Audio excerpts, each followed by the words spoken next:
Hindi akalain ni Augusto Madrigal na muntikan niya nang makita ang kanyang asawa sa kabilang buhay sa mismong araw ng kanyang retirement party. Ngunit mas ikinagulat niya na plano pala ito ng isang taong malapit niya nang maging kapamilya.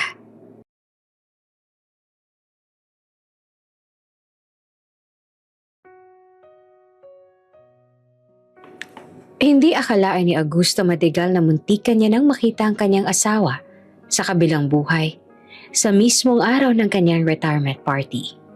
Ngunit mas ikinagulat niya na plano pala ito ng isang taong malapit niya nang maging pamilya.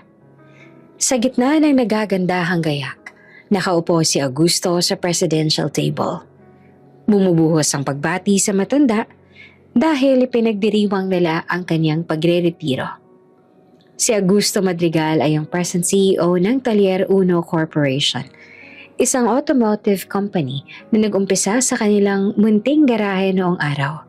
At dahil sa sipag at tiyaga, haluan na rin ng kaunting swerte, ay lumago ito at naging isang malaking kumpanya na nakilala sa bansa. Gusting, kumpare! Bati ni Ricardo kay Augusto na matalik niyang kaibigan. Ricardo, mabuti naman at nakadalo ka. Nagagalak naman itong bati sa kaibigan. Siniko ni Ricardo si Augusto matapos silang magyakap. Gusting naman. Ricky ang itawag mo sa akin. Nakakahiya sa mga makakarinig. At sabay silang tumawa. Tumakas ang dalawa sa dami ng tao. Tumayo sa isang sulok at doon nagkwentuhan. Sa kanilang pwesto ay halos tanaw nila ang lahat. Nalulunod na kasi si Augusto sa atensyong kaniyang nakukuha. Akala ko ba ayaw mo ng ganitong mga party? Bakit ngayon sobrang ingrande ata ng retirement party mo? Usisa ni Ricardo habang hawak ang isang baso ng juice sa kanyang kamay. Napakamot ng kanyang ulo si Augusto. Tunay ang sinabi ng kanyang kaibigan ngunit hindi niya mahindian ang anak na si Enzo. Nais lang naman sana nitong magpunta na sa probinsya, sa kanilang lumang bahay, kung saan siya nagsimulang maging mekaniko. Dalawin ang puntod ng namayapang asawa at pag naayos niya na lahat ay mamamalagi na siya doon. Magkaroon ng simpleng buhay, magtanim ng gulay o hindi kaya magkumpuni ng sirang sasakyan bilang libangan. Pagod na siya sa ingay ng syudad, pagsusuot ng mainit na coat at humarap sa mga meetings. Gusto niya nang ipaubaya ang mga bagay na yon sa kanyang nag-iisang anak na si Enzo. Oo, ayoko na nga ng ganito. Kaso mapilit tong inaanak mo si Enzo. Gusto raw niyang maging memorable ang pagre-retiro ko kaya eto, nagdao sila ng engrandeng party. Lumapit si Augusto sa kaibigan upang bumulong. Pero malaking hinala ko. Si Natalia lang ang may gusto ng lahat ng to. Ang kasintahan ni Enzo na ubod ng sosyal. Gustin, saway naman na Ricardo na may halong gulat. Tingnan mo to, malay mo naman 'di ba? Plano talaga to ni Enzo. At teka nga, hanggang ngayon ba ay ayaw mo pa rin kay Natalia? Hindi ba't matagal na silang magkasintahan? Bakit ngayon ay ayaw mo pa rin sa kanya? Mukha naman siyang, maganda siya. At nakabuka lang ang bibig na Ricardo. Ngunit wala na siyang madugtong na salita. Nang mga oras ding yon ay natatanaw nila si Natalia at Enzo. Nakikihalubilo sa mga bisita. May pilit na tawa si Natalia at papuring hindi mo alam kung tunay. Tunay na maganda si Natalia. Tulad ng sinabi ni Ricardo, dagdagan pa ng kolorete niya sa mukha. Ngunit sa hindi maipaliwanag na dahilan, una pa lang ay hindi na siya gusto ni Augusto para sa anak. Sa kabila ng hindi niya pagsang-ayon sa relasyon ng dalawa, na si Ricardo lang nakakaalam, ay malugod niya pa rin tinanggap si Natalia bilang kasintahan ng anak. Habang nakatanaw ang dalawa sa magkasintahan, kita nilang nakasunod si Enzo kay Natalia. Walang imik, panay lang ang ngiti. Oh, bakit wala ka na masabi bukod sa maganda siya? At tingnan mo si Enzo, halatang napipilitan lang na sumunod sa kanya. Ay, ewan ko ba sa batang yan, ginayuma ata ng Natalia na yan. Kumpare naman, hindi naman sa ganon. Pero sige, oo, inaamin ko. Ganda lang ang meron si Natalia at pagiging sosyal niya.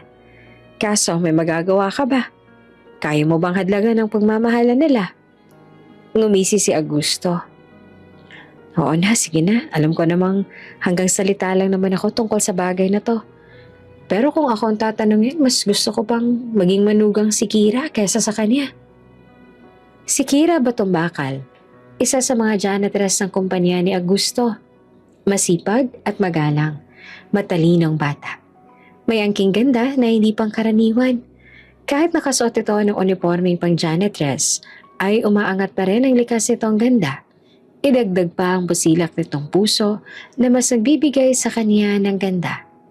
Ngunit dahil sa hirap ng buhay, napilitan nitong lumuwas sa syudad upang makipagsapalaran. Hanggang sa nakapasok ang dalaga sa opisinang Talier Una bilang janitress. Unang napansin ni Augusto ang dalaga na minsan niyang makita ito at ang kaniyang anak na kumakain sa karinderya malapit sa opisina. Galing service on si Enzo. Konti pa lang nakakaalam na anak niya si Enzo. Gusto kasi nitong makihalubilo sa iba pang mekaniko at empleyado, kaya naisipan niyang pumasok bilang regular na empleyado. At habang pinagmamasa ng anak mula sa malayo, napansin nitong kakaiba ang kislap ng mga mata ng kanyang anak. Hindi pilit ang tawa at naipapakita nito ang tunay niyang gilas. Gayun din naman si Kira na sobrang palatawa at sumasabay sa kanilang mga kalokohan. Hindi ko makakalimutan yung mga ngiting yun ni Enzo. Alam ko may pagtingin siya kay Kira. Pero dahil nga nabubulagan siya kay Natalia at magkasintahan na sila ng mga panahong yon, natatabunan ng pagtingin niya kay Kira. Matamlay na sabi ni Augusto. Baka imahinasyon mo lang yan, kumpare. Dahil ayaw mo nga talaga kay Natalia. Hayaan na lang natin sa mga bata ang problemang yan. Mas mabuti pa, i-enjoy mo na lang ang party mo. Malay mo makakita ka ng hahalili kay kumare. Biro pa ni Ricardo. Ngumisi si Augusto at binatukan ng kaibigan. Habang masayang nagkakwentuhan ng magkaibigan, ay sobrang abala na ni Natalia sa pag-aasikaso sa mga bisita. Napakaswerte naman ni Augusto dahil may manugang siyang sobrang ganda at maasikaso. May kapatid ka bang o pinsan na katulad mo? Pwede mo bang ipakilala sa akin para naman mareto ko sa anak ko? Biro ng isa sa mga bisitang babae. Naho tita, nag-iisa lang po ako at swerte po talaga sa akin si Papa Augusto at Enzo dahil wala na silang mahahanap na katulad ko. Hindi ba, Han? Ha? Tila hindi naman nakikinig si Enzo sa usapan ng dalawa. Bumakas sa mukha ni Natalia ang pagkadismaya dahil tila lumilipad ang isipan ng kasintahan. Gusto na kasi niyang matapos ang party dahil pakiramdam niya ay hinihigop ng mga panauhin ng kanyang lakas. Upang maisalba ang kasintahan sa kahihiyan, ay ngumite ng walang kasing tamis si Natalia sa kanilang kausap. Humawak sa braso ni Enzo at bahagyang bumulong. Han naman, please, focus. Mga future investors natin ang mga to, kaya dapat magpa-impress ka sa kanila. Purihin mo sila ng kahit ano. Kahit hindi totoo, makipagbulahan ka. Remember, ikaw ang magiging face ng company, kaya dapat masanay ka na sa mga ganito. Impit na sabi ni Natalia. Napabuntong hininga na lang si Enzo. Napansin nito ang kanilang kausap at salitang silang tiningnan. Is there a problem? Tanong nito. Wala po ma'am. It's nice meeting you po. Ngumiti naman si Enzo at bumaling kay Natalia. Kuha lang ako ng drinks. Paalam ni Enzo. Bumaling si Natalia sa direksyon ni Enzo. Nakalitalikod ito sa bisita.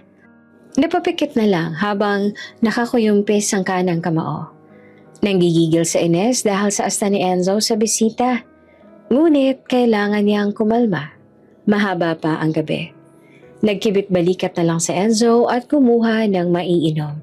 Si Natalia ay babaeng pinapangarap ni Enzo noon pa man. Nasa pareho silang kurso noon. Business Management sa isang sikat na universidad. Tila anghel si Natalia na bumaba sa lupa sa mga mata ni Enzo. Sikat si Natalia kahit sa iba pang kurso. Maraming humahanga sa kanya at isa na siya sa mga ito.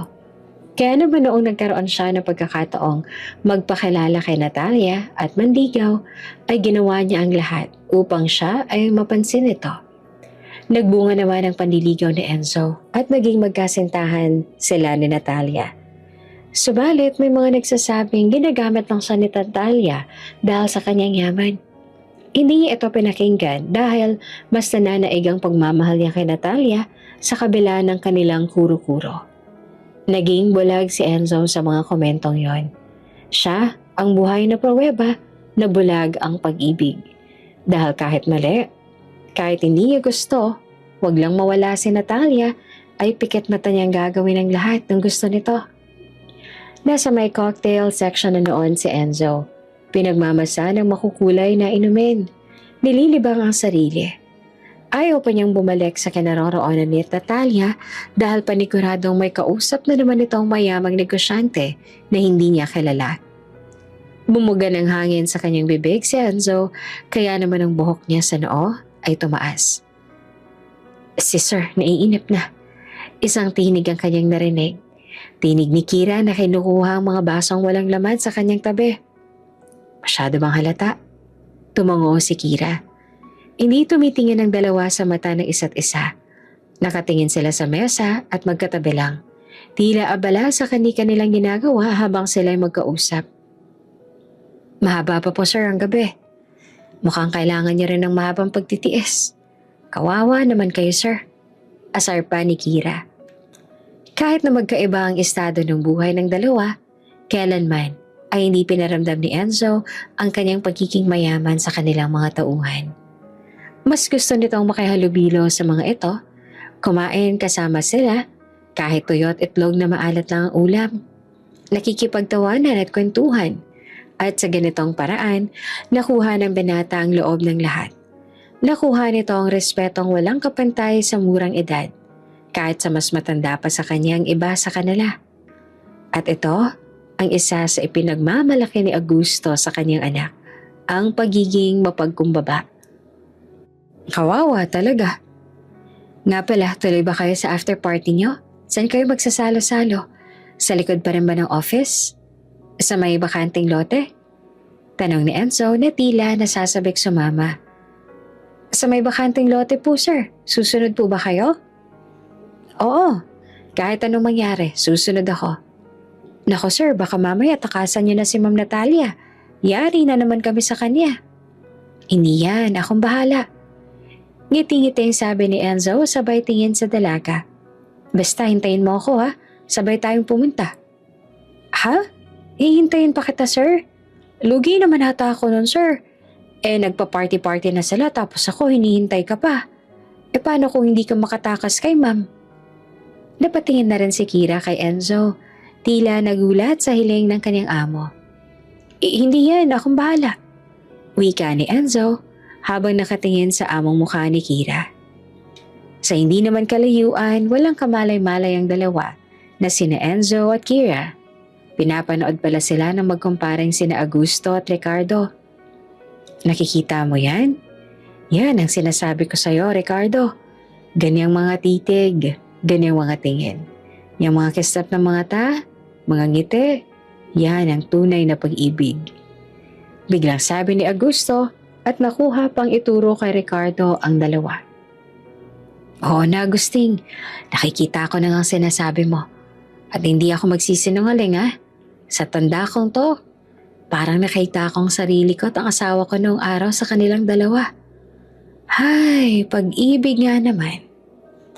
Pero sa kabila ng masayang pag-uusap ni Enzo at Kira, ay biglang lumapit si Natalia. At ayan na ang kontrabida. Nanlulumong wika ni Augusto. Aham, singit na Natalia sa dalawa. Ang alam ko, wala pang 5 minutong pagkuha ng drinks at pagbalik sa pwesto ko kanina. Pero here you are. At mas gusto mo pang makipag-usap sa tsamay na yan kesa sa mga taong mas importante at mas makakapagpaangat ng kumpanya. Mataray na sabi ni Natalia. Napayuko si Kira. Umatras ang bahagya. Natalia, saway naman ni Enzo. I'm just saying the truth. Mas binibigyan mo pa ng importansya ang mga bababang uri kesa sa mga kauri mo. Remember, Enzo, ikaw na ang papalit kay Papa. Kaya kailangan mo nang ilayo ang sarili mo sa mga taong katulad niya. Sabay harap kay Kira.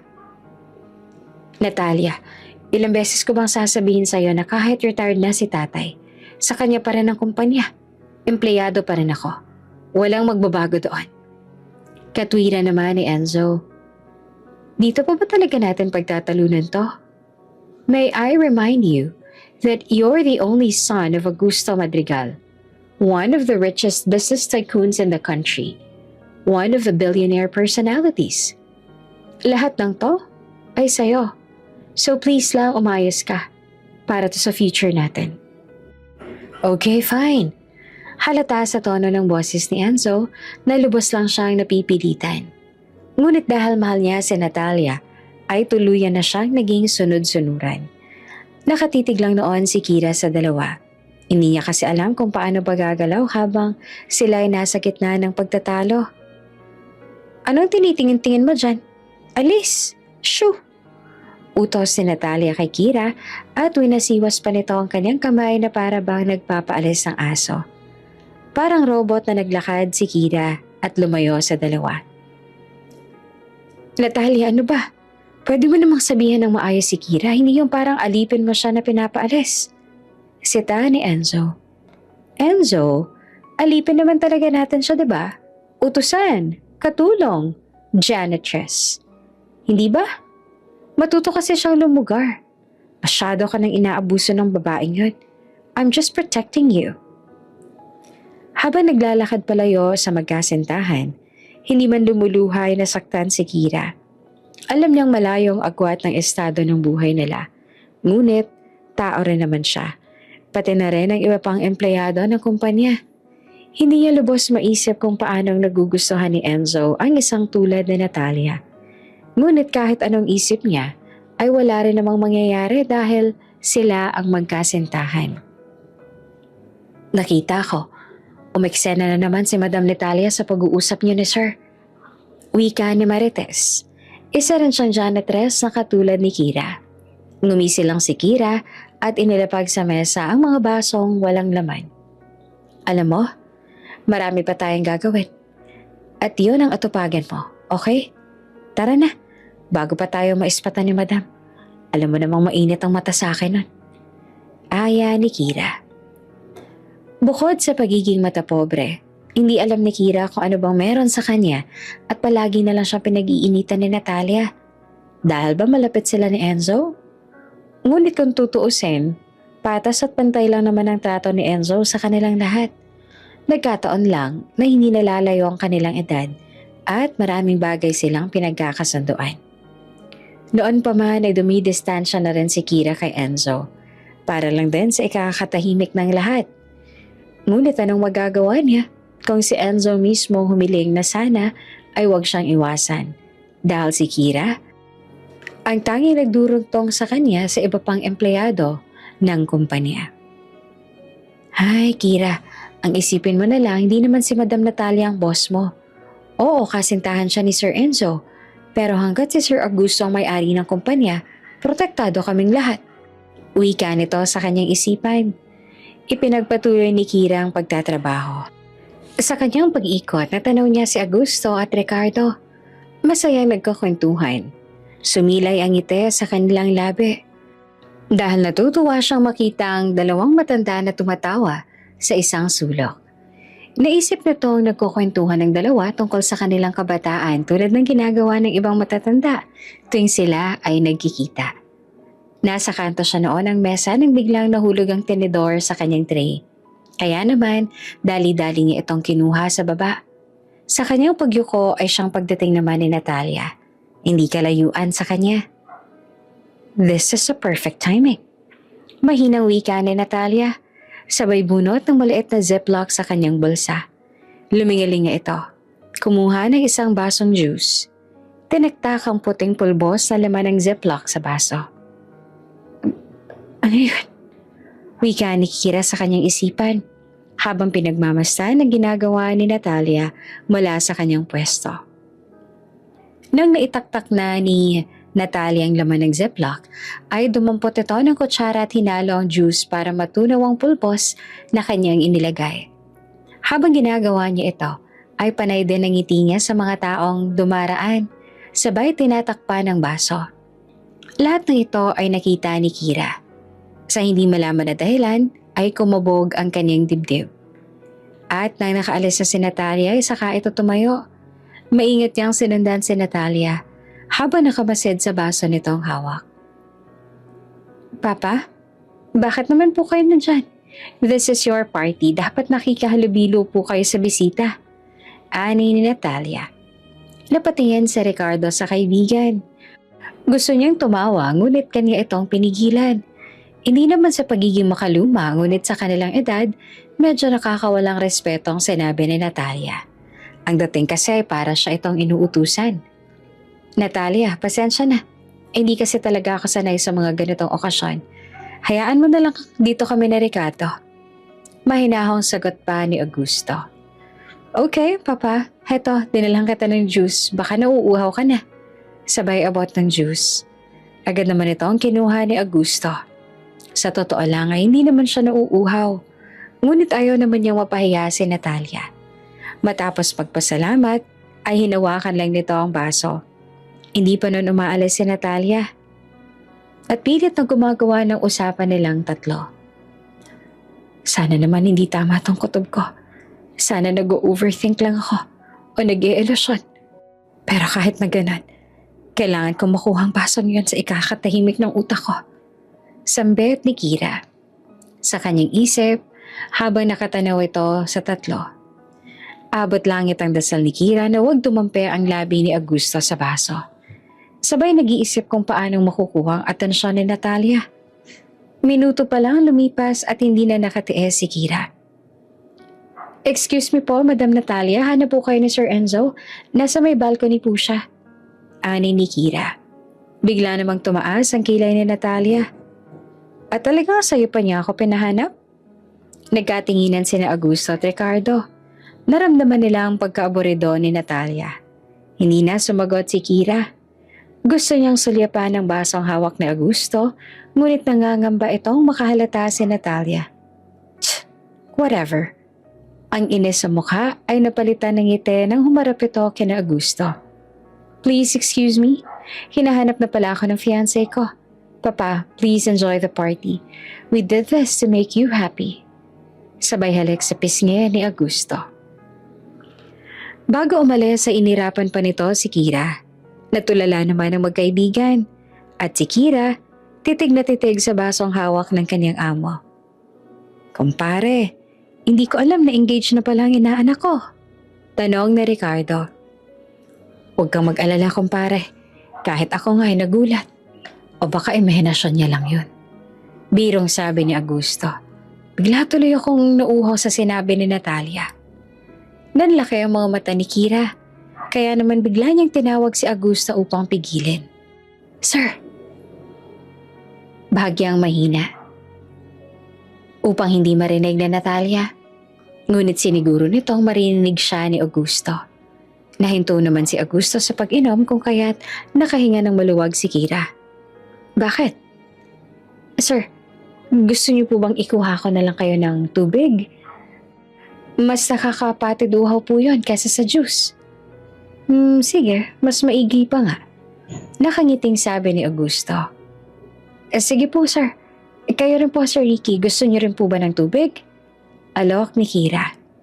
Natutuwa ang dalawang matanda sa pag-aasikaso sa kanila ni Kira.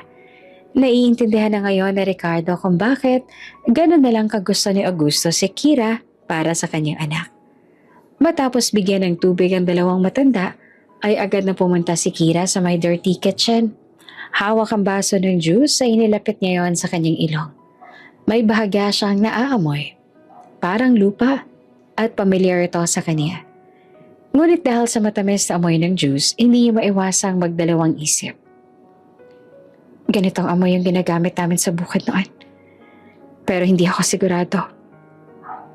O baka naman imahinasyon ko lang to. Pero Ano kaya talaga yung nilagay ni Madam? Nito sa kanyang sarili. Pinag-isipan niyang tikman ng juice. Subalit nagulat si Kira dahil may pusang humilig sa kanyang binte kaya naman nabitawan ng dalaga ang baso. Ay, muning naman! Yan, nabasag tuloy ang baso. Nito sa pusa. Nagugutom ka na ba? Sige, mamaya ipapakuha kita ng mismis ha. Magtago ka na muna. Baka mamaya makita ka ni Madam Natalia. Ipatampot ka na naman sa animal control. Hindi lang siya pinansin ng pusa. Dumiretso ito sa nabasag na baso at hinimura pang juice na natapon. Napailing na lang si Kira. Matapos ay kumuha ito ng walis at basahan upang ligpitin ang nabasag na baso. Minuto rin ang lumipas at sa kanyang pagbabalik, laking gulat niya na nangingisay na ang pusa. Muning? Ano nangyari sa'yo, Muning? Wika ni Kira at natataranta. Sa isang iglap ay binawian ng buhay ang kawawang pusa. Sa party, nakita naman ni Natalia si Enzo. Mag-isa, nakamasid sa mga bisita habang hawak ang isang baso ng wine na matipid niyang iniinom. Han, bakit ka mag-isa? Is there something wrong? Inahanap mo raw ako, sabi ng tiyamay. Are you looking for me para mag-sorry? Dahil tama ako at mali ka. Dahil dapat lang natratuhin ang tiyamay bilang alipin, hindi bilang kaibigan. Hindi naman talaga hinahanap ni Enzo si Natalia. Bagkos tinatakasan pa nga niya ito. Ngunit hindi na siya nakipagtalo. Naisip ng binata na gumagawa lang sa Natalia ng rason upang patunayan na siya ay tama. Okay. Kung yun ang tingin mo ay tama, fine. Alam ko namang hindi ako mananalo sa'yo. Pero please, hear me out, Natalia. Malaki ang utang na loob namin sa mga katulad ni Kira. Kung wala sila, hindi naman lalago ang kumpanya. We are a team. At uulitin ko, isa din ako sa kanila. Hindi naman porket anak ako ni tatay, magmamarunong na ako at magmamataas. Paliwanag ni Enzo. Umismed si Natalia. Hindi pa rin ito tanggap ang sinabi ni Enzo. Niyakap ni Enzo ang kasintahan, hudyat na ayaw niya nang palakihin pa ang tampuhan. Hay, pasalamat ka, mahal kita. Kahit ganyan ka. Ani ni Enzo, sabay halik sa noo ni Natalia. Habang nakayakap si Enzo kay Natalia, isang mapandin lang ng ngiti ang gumuhit sa mga labi ni Natalia dahil inaasahan itong may magaganap na ikakagulat ng lahat. Noong oras ding yon, masyado nang nag-iingayan ng dalawang matanda sa kanilang kinatatayuan, kaya naisip nilang lumabas. Hindi ka na talaga nagbago, Augusto. Mas gusto mo pa din dito tayo sa labas at magpakagat sa mga lamok kesa dun sa loob na naka-aircon. Reklamo na Ricardo. Tinawanan lang ito ni Augusto sabay nakita si Kira na may dalang dustpan at may tinatapon na garbage sa basurahan. Sinundan lang ito ng tingin ng dalaga. Baka sa mukha ni Kira ang lungkot at napabuntong hininga pa nga ito matapos magtapon. Gusto sanang habulin ni Augusto ang dalaga at tanungin kung bakit ito malungkot. Ngunit dahil sa katandaan ay mabagal na itong maglakad at hindi na naabutan ng dalaga. Hingal na hinabol ni Ricardo si Augusto hanggang sa nakarating sila sa may basurahan. Ikaw matanda ka, kanina mo pang trip magpakagat ng lamok tapos ngayon, bigla mo na lang akong iniwan doon at heto tayo ngayon nasa harap ng basurahan. Singhal na sabi ni Ricardo. Hindi lang siya pinansin ni Augusto. Hindi lang niya alam kung bakit, pero parang may nag-uudyok sa kanyang tingnan ng basurahan at alamin ang tinapon ni Kira. Nakita na lang niya ang kanyang sarili na hawak ang garbage bag. Kinalas niya ang buhol nito. At bumungad sa kanila si Munting, ang alaga nilang pusa sa gusali. Kaya pala malungkot si Kira. Wika ng matanda. Bakit? Ano ba yan? Pusa lang naman yan. Bakit kayo malulungkot dahil sa... Nahinto si Ricardo nang mapansing may kasamang basag na baso ang pusa. Bigla itong kinabahan at namutla. Ricardo, ayos ka lang? Tanong ni Augusto nang natigilan si Ricardo sa pagsasalita. Gusting, sana lang mali ang kutob ko. Pero pakiramdam ko, may gustong pumatay sa'yo. Namutla si Augusto at natulala. Si Ricardo naman ay dali-dalang kinuha ang plastic at inaya ang kaibigan na sumama muna sa kanya. Sakay ng sasakyan ni Ricardo, pinaliwanag nito kay Augusto ang kanyang naobserbahan sa kanilang nakita. Hindi naman sa tinatakot kita, ha? Pero may mga kaso na ako nahawakan sa ganitong paraan nagsisimula. At ang dahilan? Mana o insurance. O sa madaling salita, pera. Teka lang, hindi kita maintindihan. Augusto, may gustong lumason sa'yo at iniligtas ka ni Kira. Nagulantang si Augusto. Biglang sumagi sa kanyang isipan ng juice na ibinigay ni Natalia at kinuha ni Kira. Alam niyang ito ang tinutumbok ng kaibigan dahil sa basag na baso na kanilang nakita kasama ng pusa sa garbage bag. Subalit kahit naman hindi niya gusto si Natalia para sa anak, ay hindi naman niya kayang pagbintangan si Natalia. Kumpare, pwede patunayan mo muna ang sinasabi mo bago ka magbintang? Wika nito na may otoridad. Siyempre naman, Gusting. Hindi ko masasabi ang mga ganitong bagay kung hindi ko kayang patunayan, ano? At mas nanaisin ko pang mali ako. Dahil kung hindi, nalalagay sa panganib ang buhay mo at ang inaanak ko. Nagtungo ang magkaibigan sa isang forensic laboratory. At dahil sa malawak na koneksyon ni Ricardo bilang mahusay na abogado, ay nagawa niya ngang ipatest ang dala-dalang mga samples. Ang pusa at ang basag na baso. Mas mabuti pang dito ka muna kasama ko. Sabihin mo na lang kay Enzo na inaya kita sa bahay para hindi siya mag-alala. At tignan natin kung ano magiging reaksyon niya. Ang magiging reaksyon ni Natalia.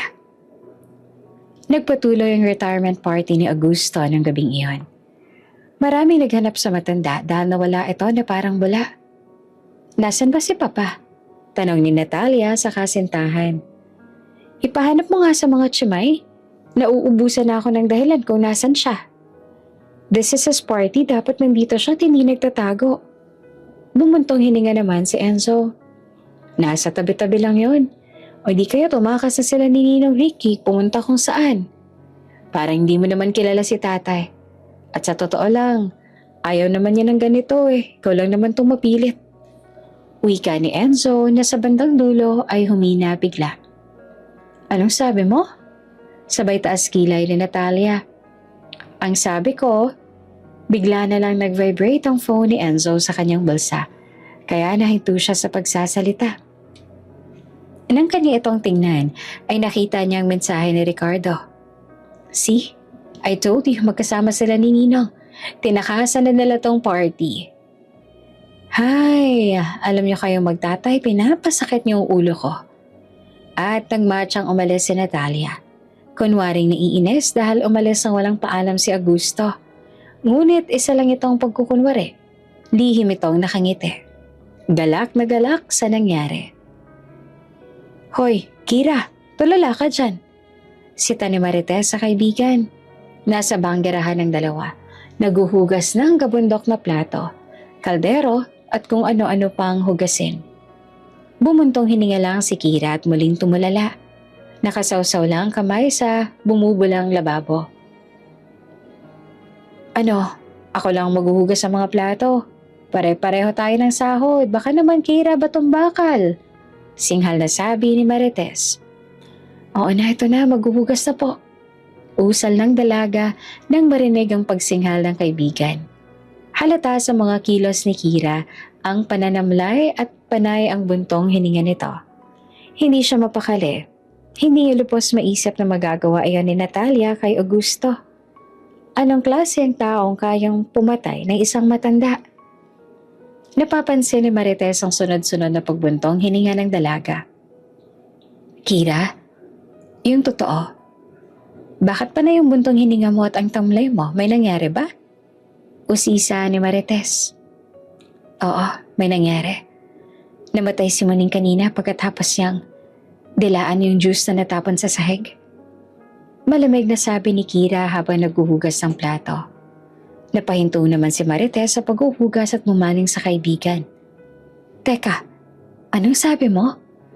Namatay si Muning dahil hinimura niya yung juice na natapon? Tumango si Kira. Nakaharap pa rin ito sa banggerahan. Patuloy na naguhugas ang plato. Oo, tamang narinig mo. Ngayon mo sabihin sa akin, sino hindi magkakaganito sa nangyari? Dalawa na silang balisa. Hindi man kompleto ang detalye, ay malinaw sa magkaibigan na muntikan ng may bawian ng buhay. At si Muning ang nagsakripisyo ng buhay para sa kaligtasan ng lahat. Kinabukasan, pagmulat ng mga mata ni Natalia, nag-umapaw sa enerhiyang dumadaloy sa kanyang buong katawan. Masigla itong bumangon sa kama at sumandal sa headboard. This is the day. I cannot wait na humiga sa pera at mabilhan lahat ng gusto ko. Hay, magtignan nga yung phone ko, may text o tawag si Enzo. Kukunin na sana niya ang kanyang telepono sa may side table, ngunit bigla itong nahinto. Wait, hindi ko pa pala na-practice yung pag-iyak ko. At ano kayang magandang speech para sa eulogy? Ay teka lang, ano kayang isusuot ko sa first day ng burol? Lalo na sa last day. Dapat maganda pa rin ako. Taranta nito ang sabi. Oras ang lumipas at nang naihanda na ni Talia ang kanyang mga damit, pati na rin ang kanyang speech at paanong aarte sa harap ng maraming tao, lalo na kay Enzo, ay doon pa lang niya tiningnan ang kanyang telepono. Laking gulat niya dahil ang mensaheng kanyang nababasa ay mga update lang ni Enzo sa kanyang ginagawa. Good morning, hon. Nasa work na ako, hon. Marami ako meetings ngayon, hon. Bakit ganito? Anong nangyari? Pagtataka nito. Nang umaga rin yon, magkasama pa rin ang dalawang matanda. Sabay na nagkakape sa Teresa ng bahay na Ricardo. Namamahay ka ba, Agustin? Mukhang dilat ka magdamaga. Tanong na Ricardo. Bumuntong hininga si Augusto at napailing. Halata sa mukha ang pagkabalisa at lalim ng mga mata dala ng puyat. Sana nga, Ricardo, na mamahay lang ako. Kaso hindi. Magdamag kong iniisip kung bakit. Bakit ako? Nag-aalala tuloy ako sa anak ko. Gusting espekulasyon pa lang naman ang lahat. Sabi ko nga sa'yo, diba? Sana lang mali ako. Sana masyado lang akong OA para masabi lahat ng yon sa'yo. Pero para makasiguro, kailangan muna nating mag-ingat at palabasing wala kang alam. Mas lumalim ang hinga ni Augusto. Matapos sumigop ng kape, maling nagsalita si Ricardo. Ano palang sabi sa'yo ni Enzo nang sabihin mong magkasama tayong dalawa? Wala naman, mag-ingat daw tayong dalawa kung saan man daw tayo pupunta. Mukha namang wala pa siyang alam hanggang ngayon sa tunay na nangyari. Mabuti kung ganon. Huwag kang mag-aalala, nakabantay na ang mga tao ko kay Enzo. Hindi ko hahayaang mapahamak ang inaanak ko. At isa pa, bukas, malalaman na natin ang result ng test sa pusa. Mas lumalakas ang kutob ko, lalo na't nakita sa baso ang fingerprint mo, ni Natalia, Tira. Makukuha na rin natin ang CCTV footage sa party. Handa ka na bang panoorin yon? Nag-aalalang tanong na Ricardo. Lumipas ang mga araw, normal ang kilos ng lahat, maliban kay Natalia. Hindi ka ba nagtatakahan? Ilang araw nang wala si Papa. Ito matapos sumangos sa pumunta sa opisina ni Enzo. Kasalukuyan ito nakatitig sa kanyang computer at nagtatrabaho nang dumating ang kasintahan. Han, para namang hindi mo naman kilala si tatay. Parang kabuti yun, diba? Bigla-bigla na lang susulpot. Hindi yun gagawa ng ikakapahamak niya. Baka umuwi sila ni Ninong ng probinsya. Namiss niya na siguro si nanay. Tumayo si Natalia at umarteng alalang-alala. Nagawa pa nitong humawak sa kanyang noo at nagparoot pa rito sa harapan ng kasintahan. Han, matanda na si Papa at nabubuhay tayo sa magulong mundo. Paano kung... Napahinto sa pagtitig sa kanyang computer si Enzo at binaling ang tingin sa kasintahan. Natalia, relax. Mas nag-aalala ako sa iyo ngayon kaysa kay tatay. Kasi ngayon ka lang nagkaganyan. Sumandal si Enzo at tumingin sa kasintahan. May dapat pong mangyari kaya ka nagkakaganyan? Usisa ng binata. Biglang naniga si Natalia. OMG, nag-overact ba ako? Dapat bang hindi ako nag-alala ng ganito? Shucks, ano gagawin ko? Baka mahalata siya na. Nahinto si Natalia sa pagkausap sa kanyang sarili nang bumukas ang pinto at nagsalita ang secretary ni Enzo. Sir, excuse po, andito po si Sir Ricardo. Nito. Pinapasok ni Enzo si Ricardo. Balisa ang kanyang ninong na agad naman niyang napansin. Hindi ito makatingin sa kanya at tuwing itatanong niya kung nasaan ang kanyang tatay, ay iniiba nito ang usapan.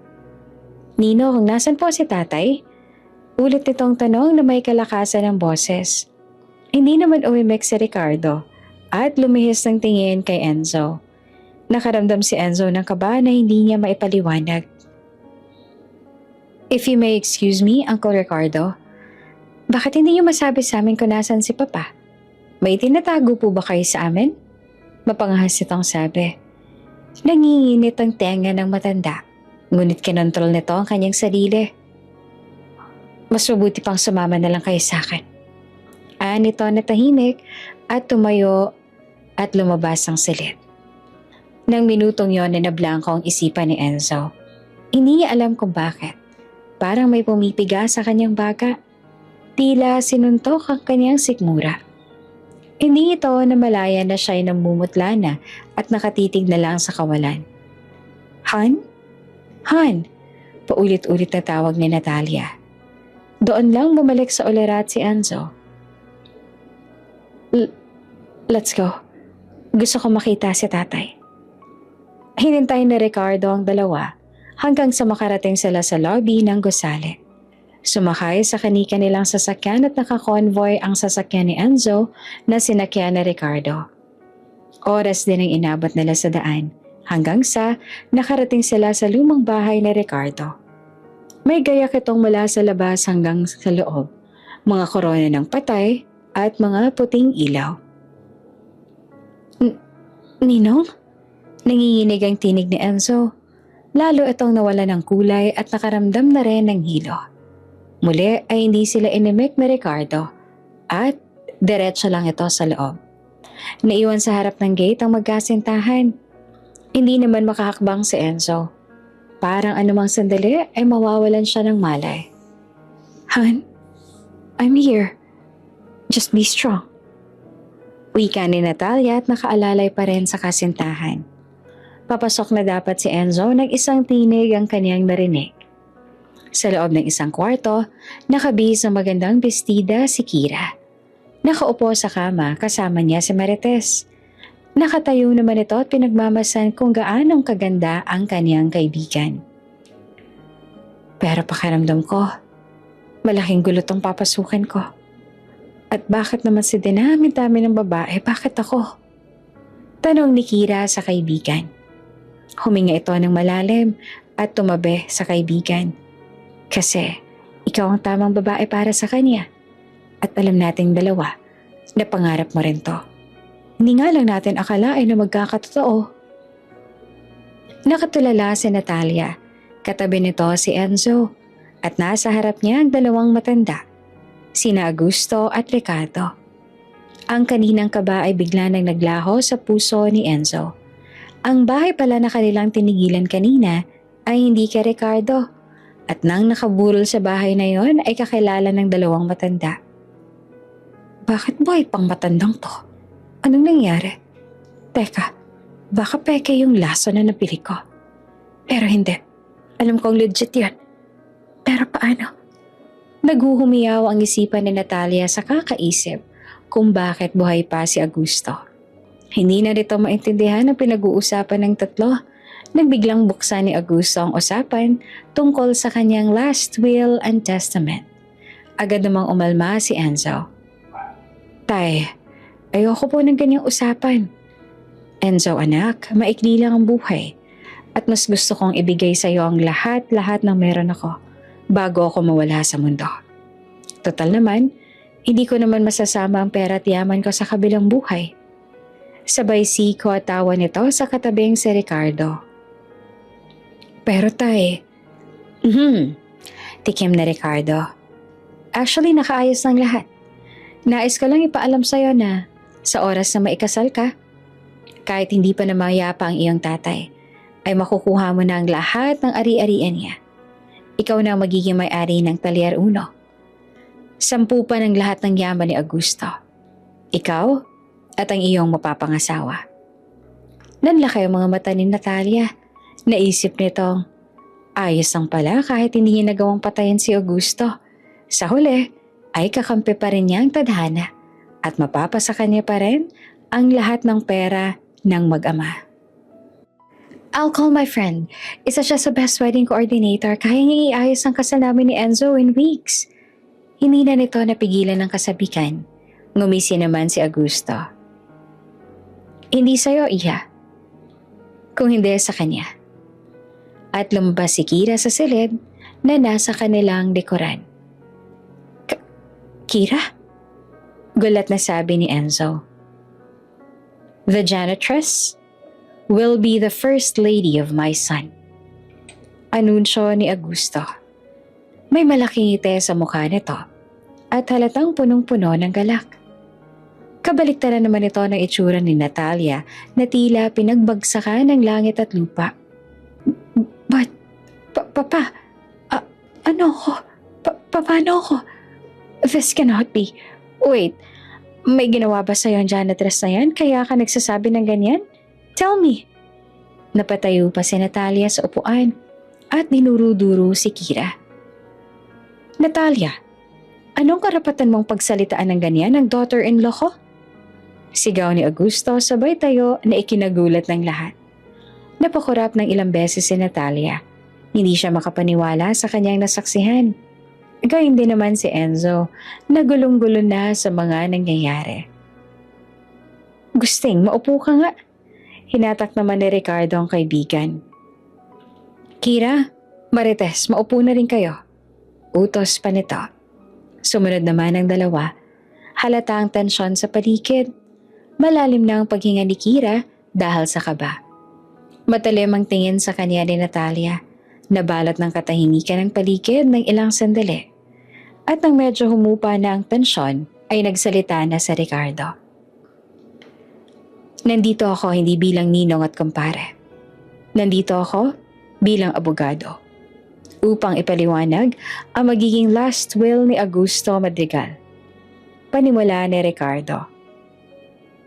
Dumaan ang lahat sa legal na proseso. May lagda ang lahat ng papel na inilahad ni Ricardo. At lahat ng nakasulat sa papel na yon ay nais ni Augusto. So, is there any question? Lalo na sa'yo, Enzo, na magiging tagapagmana ng lahat ng yaman ni Augusto Madrigal. Tanong na Ricardo. Maraming bumabagabag sa isip ko ngayon. Pero, may isa lang akong tanong na gustong maging malinaw sa mga oras na to. Humarap ito sa kanya. May naluluhang mga mata. Tatay, buhay pa naman kayo pero bakit? Bakit kailangan niyong gawin to? Iiwan niyo rin ba ako tulad ni nanay? Hindi yon ang inaasahan ni Augusto.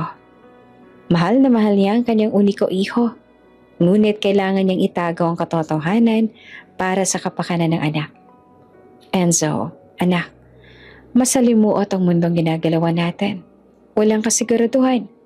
Kaya sabi ko nga sa sarili ko nung retirement party ko, bakit kailangan ko pang hintayin ang kamatayan ko kung pwede ko naman ang ibigay sa iyo ang lahat habang nabubuhay pa ako? Pero bakit hindi niyo siya ipapakasal sa akin, Papa? Sabat ni Natalia. I'm his girlfriend.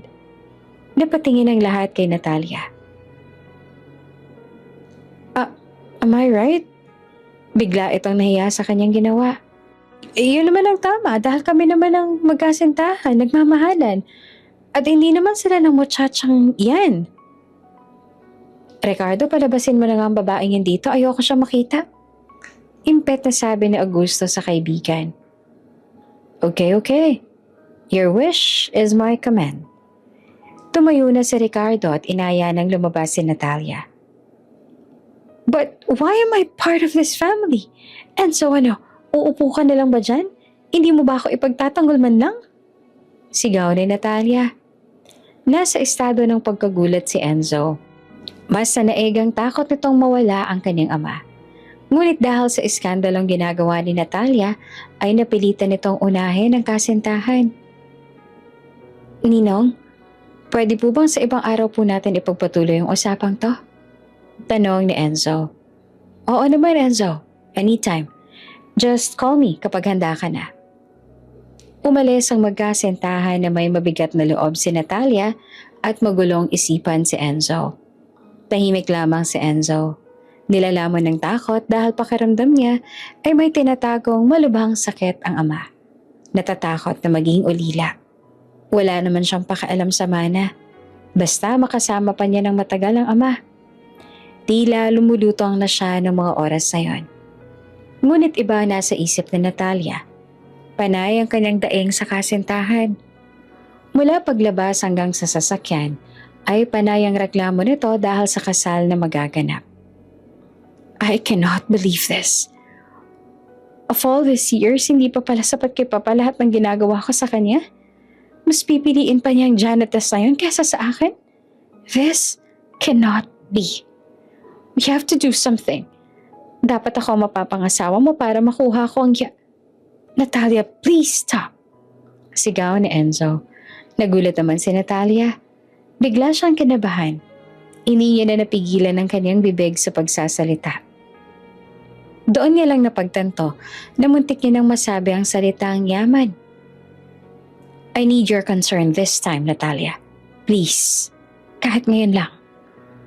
Mahal kita, alam mo yan, pero natatakot akong iwan ni tatay. Lumuluha ito ang sabi. Natigilan si Natalia. Shh, I'm here. Hindi kita iiwan, nandito lang ako. Wika nito at niyapos ang kasintahan. Sa loob ng bahay kung saan iiwan ang apat, tahimik na nakatingin si Kira at Marites sa dalawang matanda. Alam kong napakalaking abalang ginagawa ko, lalo na sa'yo, Kira. Wala na lang talaga akong ibang maisip na paraan para iligtas ang anak ko mula sa babaeng yan. Wika ni Augusto. Nagsisisi ka ba sa pagtulong sa amin? Tanong ni Ricardo. Oh, wala po yun, sir. Nung tinanggap ko po ang alok ninyo, inihanda ko na po ang sarili ko sa mangyayari. Wala po akong pagsisisi. Handa po akong gawin. Lahat ng to. Ani ng dalaga. Nasa kondo ni Natalia si Enzo. Doon muna sila dumiretso. Nakaupo sa sala ang dalawa. Tulala si Enzo at pinuproseso ang lahat sa kanyang isipan. Han, anong balak mo? Tanong ni Natalia. I love my father. Pero ikaw din ang buhay ko. Hindi ko kayang magpakasal sa babae hindi ko naman mahal. Wika ni Enzo. Sa sagot na iyon ay lihim ang paghintay ni Natalia dahil alam niyang hawak pa rin niya sa leeg ang binata. I know, pero ano bang mas nangingibabaw? Sunod na tanong nito. Gusto ko magpakasal. Pero hindi kay Kira. Kundi sa'yo. Wala naman akong pakialam sa yaman ni tatay. Biglang nahinto ang paghinga ni Natalia nang marinig ang sinabi ng kasintahan. Pakiramdam niya ay handang bitawan ni Enzo ang yaman upang siya ang mapakasalan. No! Bulala si Natalia. Kumunot naman ang noon ni Enzo. Bakas ang paghihinala. I mean, no dahil mas dapat mo unahin ang gusto ni Papa. Bawi nito. Pero kanina lang nagsasabi ka na dapat ikaw ang pakasalan ko. Na technically, ikaw naman talaga dapat dahil ikaw ang girlfriend ko pero bakit ngayon? Biglang hinawakan ni Natalia ang kamay ni Enzo na may pagkataranta. Napag-isipan ko na tama ka.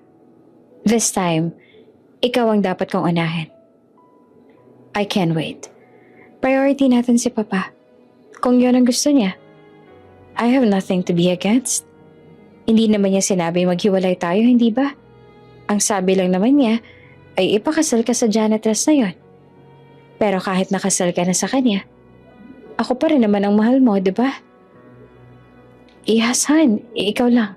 Wala nang iba. Pinanghawakan ni Natalia ang sinabi ni Enzo.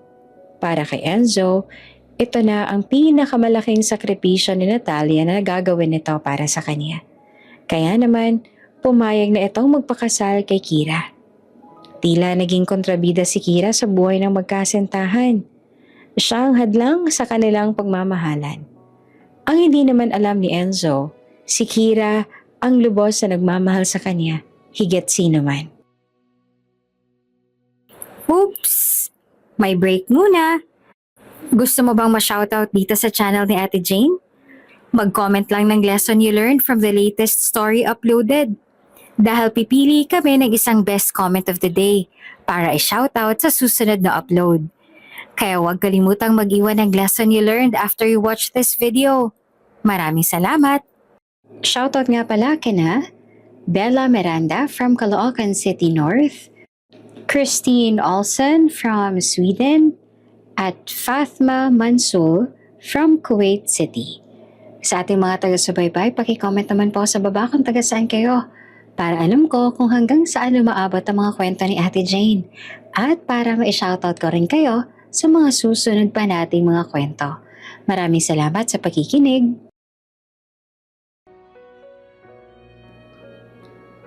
Okay ka lang, Kira? Kaya pa ba? Tanong ni Marites. Kakatapos lang nila sa isang meeting, kasama ang mga coordinators at wedding planner na kinuha ni Augusto upang kanilang makatuwang sa pag-aasikaso sa kasal. Nagiging maganda ang presentation, ngunit halata sa mukha ni Enzo na hindi ito interesado. Panay ang buntong hininga. Tumitig lang ito sa mga slides na pinapakita sa kanila.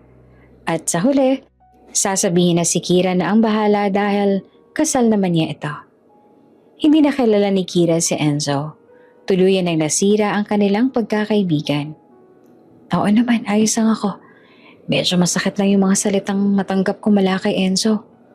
Akala ko handa na akong tanggapin yung mga salitang yun pero iba pala pag harap-harapan mo nang naririnig sa taong mahal mo na ayaw niya sa'yo at nasusuklam siya sa'yo. Naiiyak na sabi ni Kira. Matapos ang meeting at nakalabas na ang karamihan, hanggang sa sila na lang ni Enzo ang natira, nasa labas din noon si Martes upang asikasuhin naman ang mga kamiting nila kanina. Naging tahimik ang paligid, kaya naman si Kira ang unang nagsalita. Enzo, kung may gusto ka, sabihin mo lang. Hindi ko lang naman to kasal. Kasal na. Huwag na huwag mo itutuloy ang gusto mong sabihin. Tila puno ng galit at inis at yamot ang boses ni Enzo. Parang sukdulan ng galit nito sa kanya noong mga oras na yun. Galit ka ba? Lakas loob na tanong ni Kira. Tuluyan ang sumabog si Enzo. Ilang linggo na rin niyang kinikimkim ang kanyang inis sa mga nangyayari. At ang masakit ay si Kira pa talaga ang taong kailangang gumawa nito sa kanya. Alam ni Kira lahat ng hinaing niya sa buhay. Ngunit ngayon, siya ang taong nagpahirap sa kanya. Oo, Kira. Galit na galit ako sa'yo. Mataas ang tono ng boses ni Enzo. Of all the people, bakit ikaw pa? Hindi ko maintindihan kung anong nangyari at bakit kailangan kitang pakasalan. Ano bang ginawa mo kay tatay? Pera bang habol mo? Bakit hindi mo na lang sabihin ng diretso? Bakit kailangan guluhin mo pa ang buhay ko? Ang buhay namin ni Natalia. Gustong umiyak ni Kira. Gusto niyang ipagtanggol ang sarili dahil kahit siya ay naiipit lang din naman sa sitwasyon. Hindi niya gustong manghimasok sa relasyon nila. Alam niya ang kanyang lugar. Ngunit sa kabila nito, mas pipiliin niyang siya ay kasuklaman ni Enzo kaysa walang gawin sa masamang balak na Natalia. Nagdesisyon si Sir Augusto kaya yun ang biglang hinampas ni Enzo ang mesa dala ng galit. Tumindig ang lahat ng balahibo ni Kira sa katawan.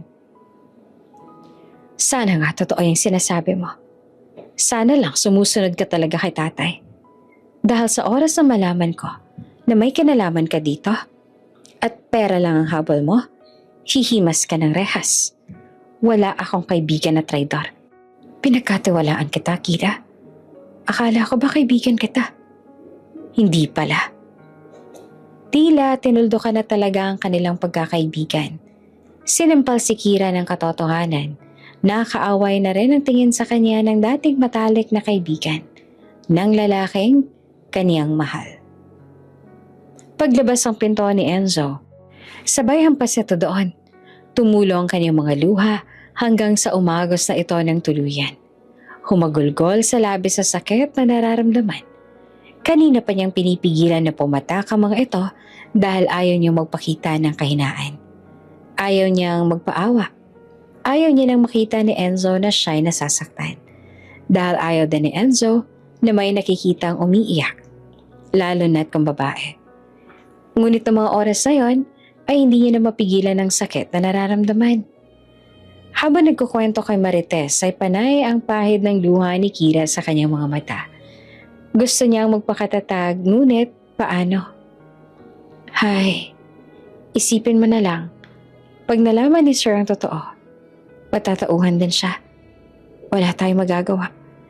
At isa pa, kahit sabihin natin ang totoo kay Sir Enzo, hindi pa rin naman siya maniniwala dahil nabubulagan siya sa pagmamahal.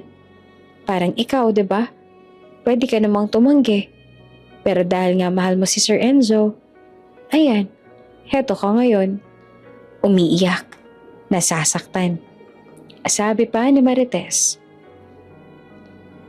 ganun ba ako katanga para gawin ko lahat ng to? Medyo. Wala mahal mo siya. Ang kasal ng dalawa ay naging lihim sa lahat. Pakiusap ito ni Enzo bilang respeto na lang sa kasintahang si Natalia. Kaya naman patuloy pa rin ang buhay ni Kira bilang janitress sa kumpanya at ang relasyon ni Enzo at Natalia sa likod ni Augusto. Lihim na nagkikita ang dalawa. Minsan ay doon natutulog sa kondo ni Natalia ang binata. Bukod doon, hindi naman mapigilan minsan ni Natalia na magpunta pa rin sa opisina ni Enzo at magreyna-reynahan.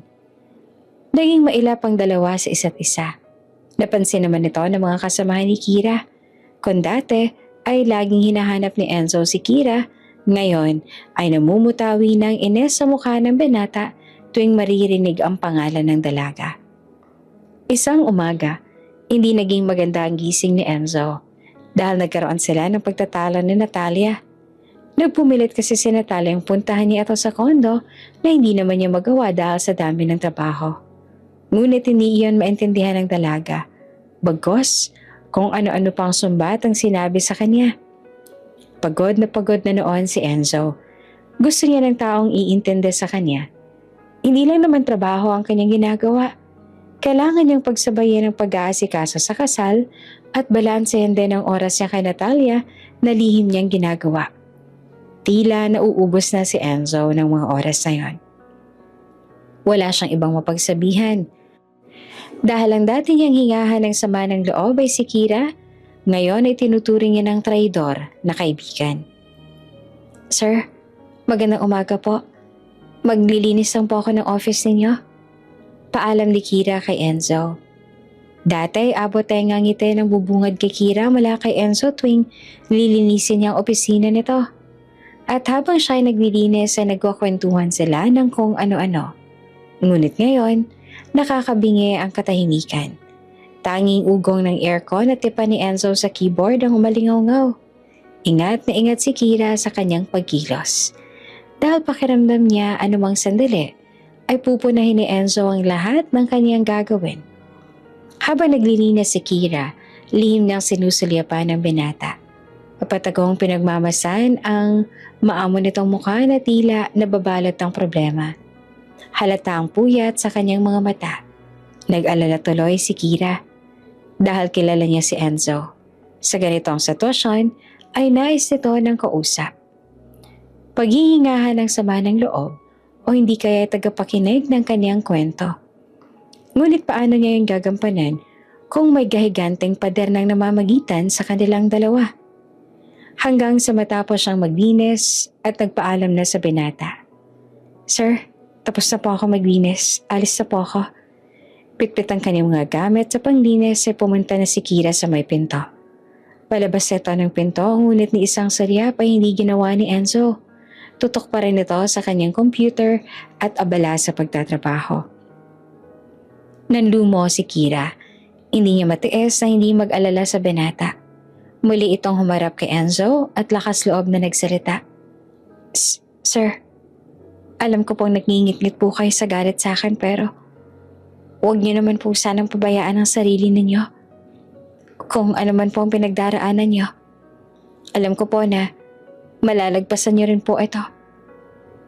Hindi ko na masasabing andito lang ako at handang makinig dahil alam ko pong galit kayo sa akin.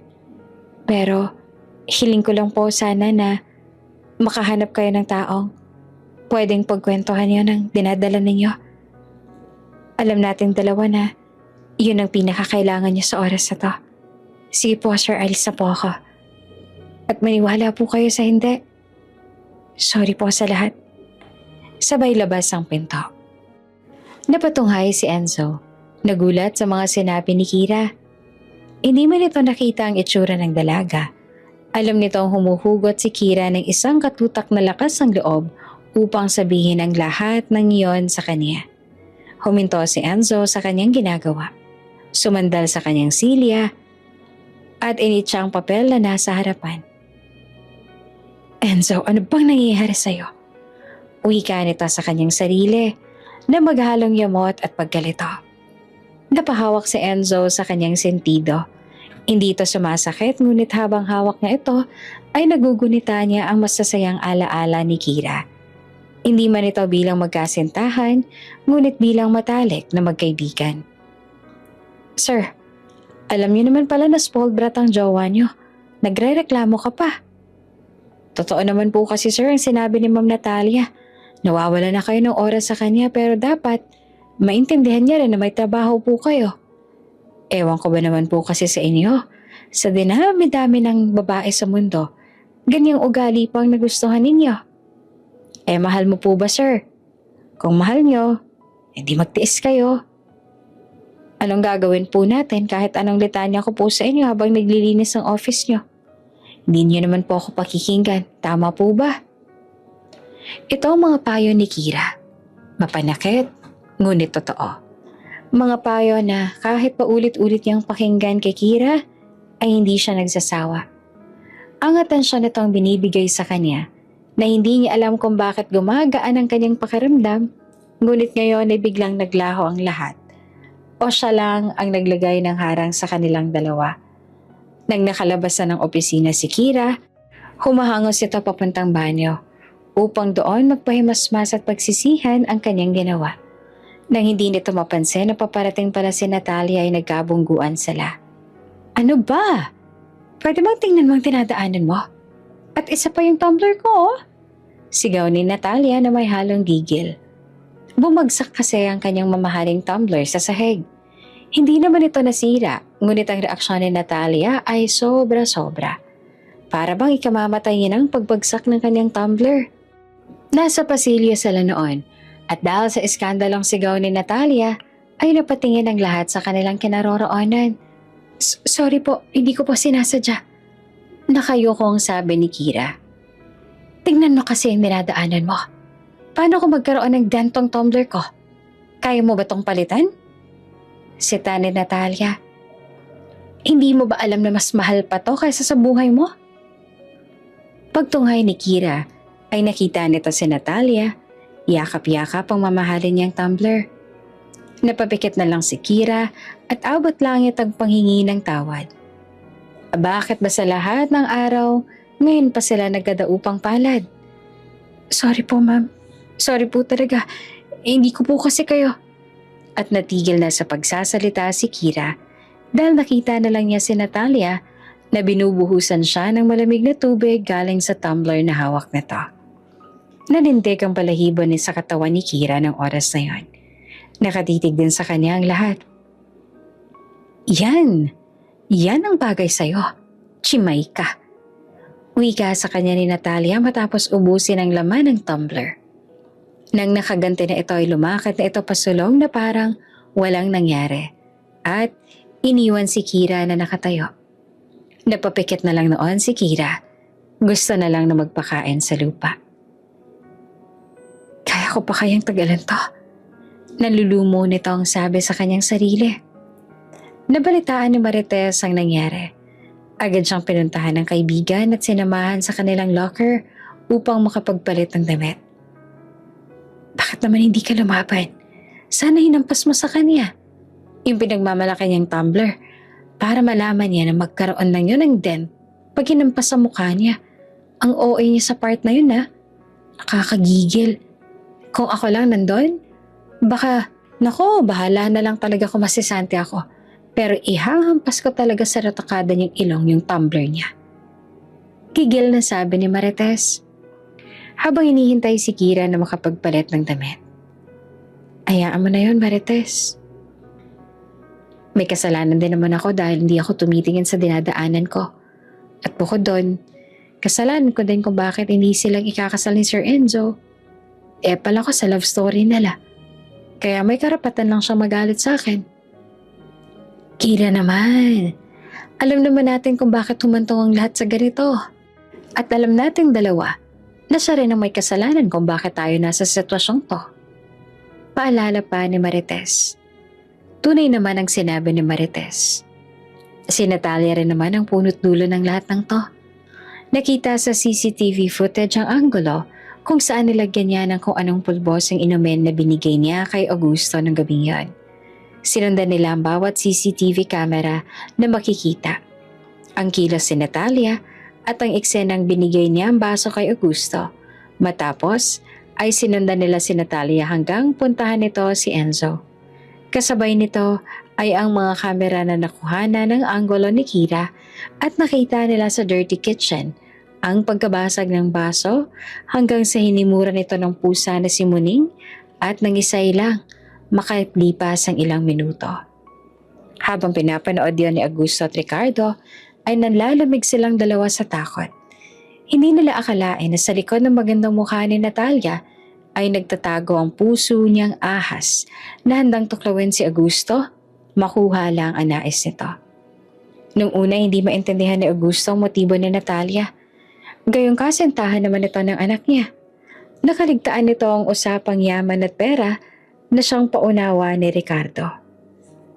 Bilang magaling na abogado ay may naisip itong maaaring dahilan at nakaisip si Ricardo ng ilang hakbang upang makakalap ng ebidensya. Pinaimbestigahan niya na si Natalia. Tuso ang kanyang pamilya at matinik magtago ng baho. Ngunit sa tulad ni Ricardo walang inaatrasan at sanay sa ganitong kalakaran ay nalaman niya ang mabahong pagkatao ng pamilya ni Natalia. Sa ibang bansa ay nalulong ang ama nito sa sugal at nakakulong. Ang ina naman nito ay naloko sa pagbili ng mga ginto. Lahat ng kanilang negosyo sa ibang bansa ay wala na at ang natitira na lang ay yung nandito sa Pilipinas na pinamamahalaan naman ni Natalia. Gayunpaman, hindi na nito kayang sustentuhan ang luho ni Natalia kaya naisip nitong kamkame ng yaman ng pamilya ni Enzo nang sa gayon ay hindi siya maghihirap. Nag-alala si Augusto sa kapakanan ng kanyang anak. Kaya kahit alam niyang magkakasira silang mag-ama, ay ipinagkasundo niya ito sa babaeng alam niyang aalagaan siya. At iyon ay si Kira. Inilihad na Ricardo at Augusto ang lahat ng to kay Kira at Marites.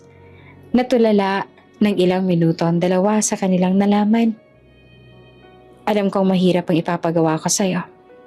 Huwag kang mag-alala. May kapalit itong malaking halaga. Alok ni Augusto sa dalaga. Pinalampas na lang ni Kira ang ginawa sa kanyang malditang si Natalia. Kahit nagigil si Marites, ngunit hindi naman yan inaasahan ni Enzo.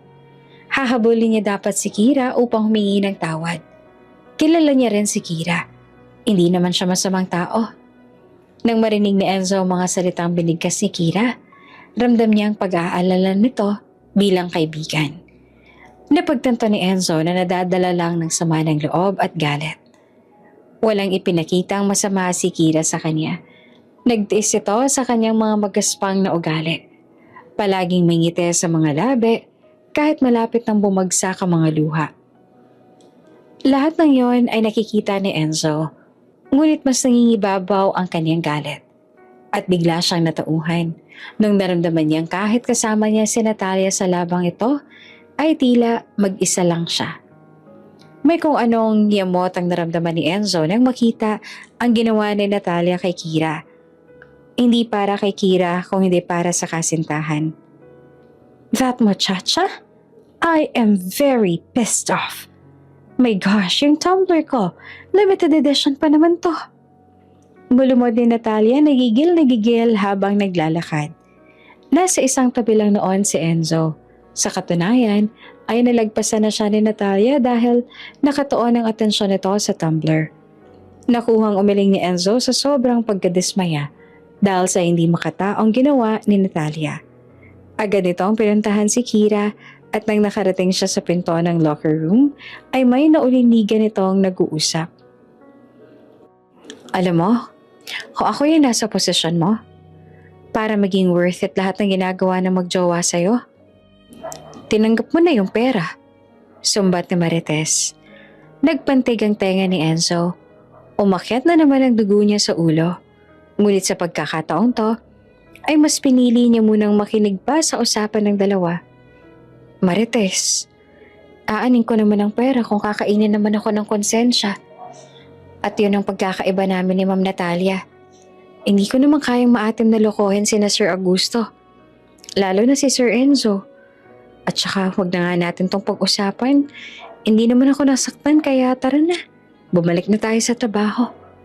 Aanin ni Kira. Nang marinig iyon ni Enzo ay dali-dali siyang umalis. Bumalik na siya sa kanyang opisina at doon ay nadatnan niya si Natalia. Nakabusangot, inis na inis at panayang punas sa mamahalin niyang tumbler. Han, ano? Nagmamaang-maangan dapat si Enzo sa pagdating ng kasintahan ngunit bumungad agad sa kanya ang hinaing nito sa nangyari sa kanyang tumbler. That Jamay? Pinangga niya ako at nahulog yung tumbler ko. This is a limited edition tumbler at collaboration to with Jenny of Blackpink. Alam niyo bang worth 10,000 pesos ang tumbler na to? Gigil na sabi ni Natalia. Han, bakit ka naman kasi nagdadala ng tumbler na ganyan kamahal? Iinuman lang naman. No, it's not. Pagputol ni Natalia sa sinabi ni Enzo at pinilit pa rin ang kanyang hinaing. Umiling na lang si Enzo. Naupo sa kanyang silya at hinayaan ang kasintahan. Natapos na ang litanya ni Natalia, gayon din ang trabaho ni Enzo. Para niya nang naging talent ang pagteteng ang kawali tuwing magkakaganito ang kasintahan. Subalit, may isang sumbat ang nakapagpapantig ng tenga ni Enzo. Siguro nagkakagusto ka na sa Chimay na yun. Siguro hindi mo na ako mahal kaya ganin ka na sa akin. Siguro maghiwalay na lang tayo. At nagsimula na itong umiyak. Ang pagtulo ng luha ang isa sa kahinaan ni Enzo na siyang madalas maging bala ni Natalia tuwing sila ay mag-aaway. O di kaya ayaw siyang sundin ni Enzo. Much better kung maghihiwalay na lang tayo. Total, ikakasal ka naman na talaga sa kanya. Tanggap ko na nga magiging mistress ako for the moment. Ang laki na ng sakripisyo ko, tapos ganyan ka pa sa akin? Mas kakampihan mo pa siya? Dagdag pa nito, na tila hinahamon si Enzo. No, hindi ganon. Tumayo si Enzo. Lumapit sa kasintahan at hinawakan ng kamay. Marami lang ako iniisip ngayon. Ayoko na sanang dumagdag pa tong problema mo sa tumbler mo. Intindihin mo naman ako kahit kaunti. I will forgive you. If papalitan mo tong tumbler ko. Hiling ni Natalia, napapikit-pikit pa ang mga mata. Ang limited edition na tumbler na yon ay naging daan upang magkaroon ng siwang ang nabubulagang mga mata ni Enzo sa tunay na ugali ni Natalia. Gusto niyang puntahan si Kira sa bahay nito upang makipag-usap. Makipagkwentuhan tulad ng ginagawa na noong hindi pa nangyayari ang lahat ng to. Ngunit nalalamon siya ng konsensya dahil mahal niya naman si Natalia at maaaring makasira lang ito sa tinatago nilang relasyon. Ayaw niya maghinala si Natalia dahil hindi lang sina Augusto ang may kailangang pinoprotektahan. Nandulumong umuwi si Enzo. Nakita niya sa terasa ang ama sa ikalawang palapag ng kanilang bahay. Umiinom ng tsaa. Nakatanaw sa kalangitan. Naiisip niyang puntahan ng ama. Dahil ito na lang ang tanging taong pwede niyang kausapin na hindi siya makokonsensya. Tay, sabi nito sa ama. Oh, andyan ka na pala. Halika, maupo ka. Kumain ka na ba? Gusto mo bang ipaganda kita ng hapunan at samahan ako dito? Alok ng ama. Ngiti lang ang sinagot ni Enzo. Gustong-gustong gawin ito ni Augusto sa anak. Ang sabay silang kumain at magkwentuhan ng kung ano-ano sa ilalim ng mga bituin at ng buwan. Matagal na nilang hindi ito nagagawa dahil sa pagiging abala sa trabaho. At syempre, palaging kasama ni Enzo si Natalia. Alam mo anak, natutuwa ako at nagkaroon ka na rin ng tatay time. Biro ni Augusto. Tatay, ano pong ibig niyong sabihin? Noon kasi, palagi kang naka-babe time. Akala ko nga nakalimutan mo na ako. Si tatay, ano po bang sinasabi ninyo? Nagiging abala lang po talaga ako. Depensa ni Enzo. Ngayon niya naramdaman ang pangungulila ng ama. Naramdaman niya ang kanyang pagkukulang na matagal nang sinabi sa kanya ni Kira. Alam mo, hindi lang nagsasalita si Sir Augusto pero minsan nakikita ako sa mga mata niya na namimiss ka niya. Hindi ba kayo nagbabonding tuwing weekends o di kayo nagkukwentuhan sa hapunan? Wika noon sa kanya ni Kira na kanyang binaliwala. Naluluha si Enzo sa sakit na nararamdaman. Pilit siyang sumubo ng pagkain na inihain sa kanya ng kanyang tatay. Kahit pabiro lang ang sinabi ng kanyang tatay, ay tumagos iyon sa kanyang puso ang mga sinabi nito. Napansin naman ni Augusto na lubos na naapektuhan ng anak sa kanyang sinabi. Ay, ewan ko ba, dalan lang siguro to ng katandaan kaya masyado na ako nagiging emosyonal. Bawi pa ni Augusto. Mabilis na inubos ni Enzo ang pagkain. Naiiyak man, ay sarap na sarap siya sa kanyang kinakain kasama ang ama habang nasa terasa. Tatay, bakit gusto niyo po akong ipakasal kay Kira? Ano po bang meron sa kanya at sa dami ng babae? Kay Kira niyo pa talaga ako gustong ipakasal. Lakas loob na tanong nito sa ama. Humarap si Augusto sa anak. Dahil nakikita akong sa kanya katunay na magiging masaya. Mas maaalagaan ka niya at mas panatag ako kung siya ang makakasama mo. Pero hindi ko naman po siya mahal. Ang mahal ko po ay si... Alam ko. Pagputol ni Augusto sa sinabi ng anak. Si Natalia ang hinihiyaw ng puso mo. Hindi naman ako pinanganak kahapon para hindi malaman ng lihim pa rin kayo nagkikita at pumupunta pa rin sa opisina na tila walang pinangingilagan. At yun ang dahilan kaya ayaw mong isa publiko ang kasal ni Kira. Napayuko si Enzo. Alam niyang mali, pero hindi niya mahindian si Natalia. Ayaw niya magkahiwalay silang dalawa dahil siya ang mahal niya at hindi naman si Kira. Tatay, Enzo, kilala mo ako. Hindi ako kikilos ng ganito kung walang dahilan. At sana pagkatiwalaan mo lang ako sa ginagawa ko. Dahil ito lang naman ang tanging paraan para protektahan ka. Kahit wala na ako. Ani ni Augusto. Nang dahil sa pag-uusap nilang mag-ama, may mga bagay si Enzo ang napagtanto. Hindi man maliwanag sa kanya kung anong dahilan ng ama, ramdam nito ang pagmamahal nito sa kanya. Sadyang nahihiwagaan lang siya sa mga nangyayari. Ngunit hindi siya hihintayin ng panahon upang maintindihan ang mga nangyayari. Dahil ano't anuman ay tuloy pa rin ang kasal nila ni Kira. Enzo, may gusto ka pa bang idagdag sa guest list para ma-finalize na sana ang lahat? Nahihiyang tanong ni Kira.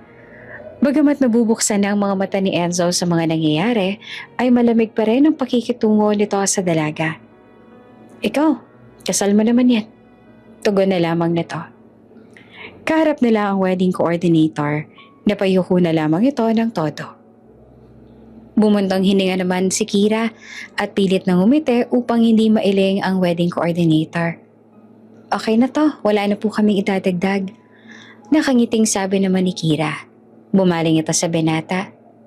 Sige Enzo, magpahinga ka na. Ako na lang ang haharap para sa mga final wedding plans. Alam ko namang pagod ka sa trabaho. Kahit na malamig ang pakikitungo ni Enzo, ay sobrang bait pa rin ni Kira sa kanya. Hindi niya maiwasang ikumpara ang kasintahan sa dalaga.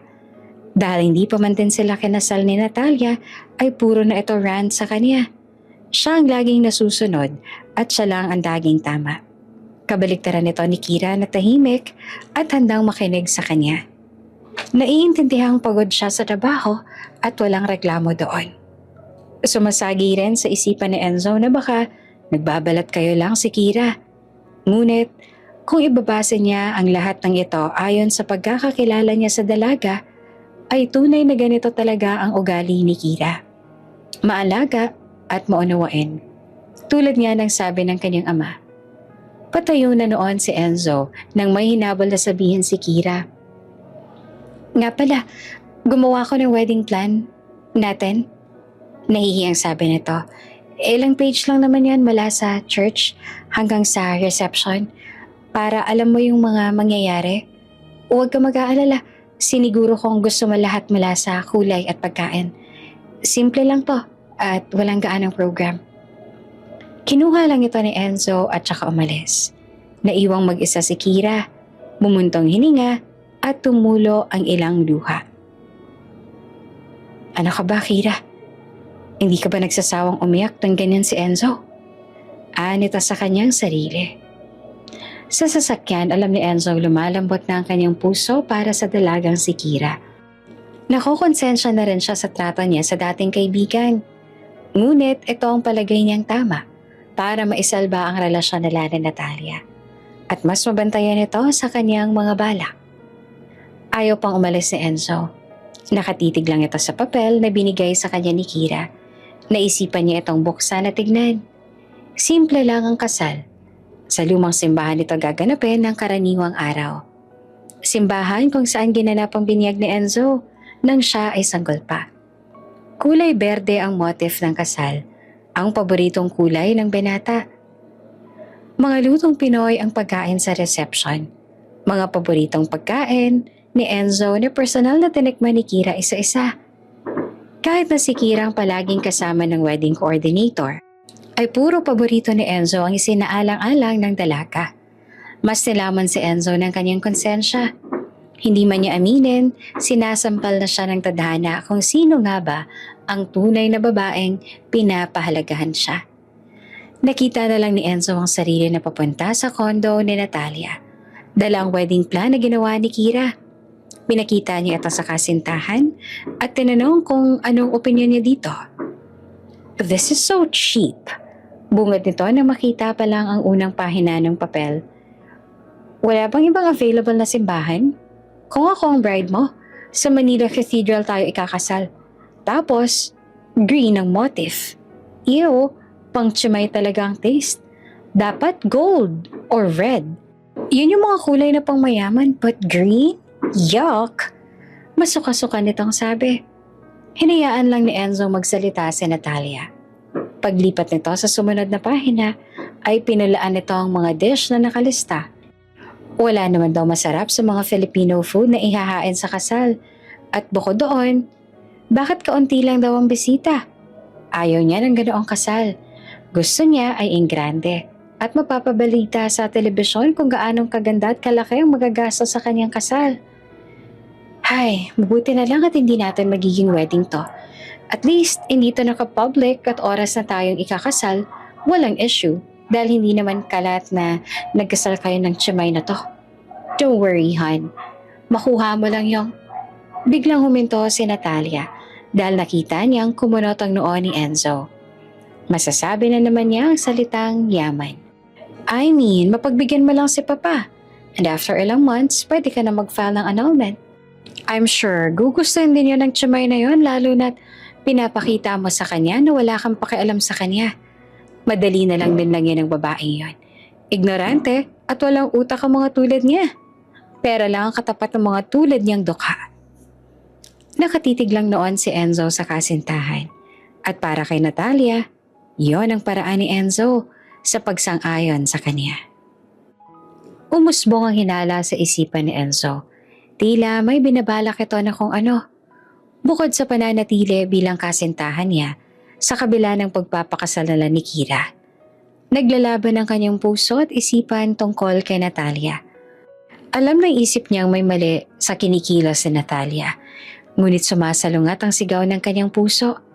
Hinihiyaw nitong siya ay magtiwala at mahalin lang si Natalia. Nang gabing yon, kalapit ni Enzo si Natalia sa kama. Mahimbing na natutulog si Natalia habang nakayakap sa kanya. Nakatitig si Enzo sa kasintahan at iniisip ang kanilang mga pinagdaanan. Napapatanong sa kanyang isipan kung minsan ba kinamusta siya ni Natalia. Tinanong kung anong kanyang gusto o hindi kaya hayaan siya sa kanyang pasya. Sa tagal na lang magkasintahan, parang walang ganon na naging eksena sa kanilang dalawa. Natawa si Enzo at biglang sumagi sa kanyang isip si Kira. Si Kira na kahit kaibigan lang niya ay alam ang kanyang mga gusto at ayaw. Hindi umalis sa kanyang tabi. Kahit na paulit-ulit siyang dumadaing sa kanyang kasintahan. Mga tawanan na kay lakas at wala silang pakialam sa mundo, basta ang alam lang nila ay masaya silang dalawa. Nalumbay si Enzo at ng oras na yon, gusto niyang kausapin si Kira. Mahimbing nang natutulog si Kira ng oras na yon. Sa kanyang munting inupahang bahay, kahit na magiging asawa niya na ang isang Enzo Madigal, ay mas gusto pa rin niyang sulitin ang mga araw na mapayapa siyang natutulog sa kanyang munting bahay. Nang magising si Kira, dahil sa kahol ng mga aso at tinig mula sa labas na sinisigaw ang kanyang pangalan. Pupungas-pungas sa tumayo si Kira. Dumampot na lang ito ng unan upang itabing at saka lumabas. Sa pagdungaw niya sa bintana, nahulas ang kanyang antok at nagulat sa nakita. Enzo? Walalas ito. Nasa sala na ang dalawa. Nakaupo si Enzo sa tapat ni Kira. Naghain si Kira ng kape at biskwit para sa kanyang biglaang bisita. Sir, ano pong I'm sorry. Usal ni Enzo. Nanlaki mo mata ni Kira. Po? Sorry. Kasi binaliwala akong pagkakaibigan natin. At hindi naging maganda ang trato ko sa'yo. Nakokonsensya na ako sa ginagawa ko sa'yo. Alam kong may dahilan kung bakit ka pinapayagan ng tatay na pakasalan ako. Sa totoo lang, hindi ko alam kung tama nandito ako, basta ang alam ko lang. Namimiss ko ng kaibigan ko. Wika ni Enzo. Ang mga luhang matagal nang tinatago ni Kira tuwing nasa harap niya si Enzo ay biglang nagpumiglas. Salamat. Salamat dahil kahit papano, napahalagahan mo yung pagkakaibigan natin. Marami pong gustong sabihin si Kira kay Enzo. Gusto niyang umamin at sabihin ang dahilan ng lahat ng to. Ngunit, pinangunahan siya ng takot. May hiling lang sana ako. Wika ni Enzo. Hindi naman umimik si Kira at nakatitig lang kay Enzo. Pakiusap. Umatras ka na sa kasal. Hiling nito. Bigla namang nanlamig si Kira. Naisip niya ang ginagawa lang ito ni Enzo upang maging malaya. Kung hindi lang buhay ang magiging kapalit ng kanyang pag-atras, ay gagawin niya. Huwag lang masaktan pa si Enzo. Ngunit kung aatras siya, maaari itong ikapahamak ng binata sa kamay ng sakim na si Natalia. Sorry, pero hindi ko magagawa yun. Tumayo si Kira at tumalikod kay Enzo. Pero bakit? Please, ipaintindi mo sa akin kung bakit. Anong dahilan mo para napapayag ka ni tatay na pakasalan ako? Dahil ba sa pera? Magkano bang Isang malakas sa sampal ang sumalubong kay Enzo. Nanlilisik ang mga mata ni Kira sa galit. Oo, isa lang akong hamak na janitress. Pero hindi ako mukhang pera. Ginagawa ko tong lahat ng to dahil mahal kita. Mahal na mahal kita na handa kong isakripisyo ang lahat para sa'yo. Kumawala ang damdamin ni Kira na matagal nang nagtatago. Maski siya ay nagulat sa kanyang ginawa. Ngunit tapos na. Nasabi niya na ang nilalaman ng kanyang puso. Mahal, Mo, umalis ka na, please. Enzo. Tumalikod si Kira at sinigawan si Enzo. Wala namang masabi si Enzo. Nagulat siya sa kanyang nalaman. Ngunit sa kabila nito ay may saya siyang naramdaman na hindi niya alam kung saan nanggaling. Ang tagal ni Enzo sa tapat ng bahay ni Kira. Andan lang siya sa loob ng kanyang sasakyan. Nakatanaw sa pintong kaniyang nalabasan kanina. Parang sasabog ang puso niya sa kanyang nalaman. Ngunit hindi niya alam kung bakit tuwa ang kanyang naramdaman. Hanggang sa sumagi sa kanyang isipan ang kanyang ninong Ricardo. Oh, iho, may nangyari ba? Gabing-gabi na, bakit bigla kang napadalaw? Salubong na Ricardo sa inaanak. Ikinuwento ni Enzo ang nangyari. Mula sa ginawang wedding plan ni Kira para sa kanya, hanggang sa hilingin niyang umatras si Kira sa kasal. Habang seryoso si Enzo na nagkukwento, ay natatawa naman si Ricardo. Hanggang sa hindi nito mapigilang tumawa. Ninong, may nakakatawa po ba sa sinabi ko? Di ko na nga po alam ang nararamdaman ko tapos tinatawanan niyo pa ako. Hindi ko naman masabi to kay tatay. Daing ni Enzo. Hay, inaanak. Alam mo, ito lang ang masasabi ko sa'yo. Alamin mo kung sino ba talaga sa dalawang babaeng to ang mahal mo. Kung sino ang tunay na nagmamahal sa'yo. Tandaan mo, wala sa tagal ng relasyon ng pag-ibig. Kung minsan, kung sino pa yung hindi mo inaasahan, siya palang nakatadhana sa'yo. Nakangiti nito ang sabi. Kumunot naman ang noon ng binata. Ayoko sana mangialam sa bagay na yan pero mukhang kailangan. May inilabas sa USB si Ricardo. Eto, baka makatulong ang laman nito para maging malinaw sa iyo ang lahat. Pusturang-pustura ang binata habang nakatitig sa salamin. Maingay ang silid. Hindi siya makapaniwalang suot niya ang barong Tagalog na may bordang puti sa dibdib at manggas. Kamisita de chino ang panloob. Itim na pantalon at makintab na sapatos.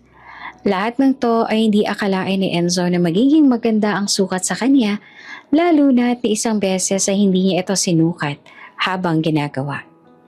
Kasama ni Enzo sa silid ang ilang sastre, photographer at best man.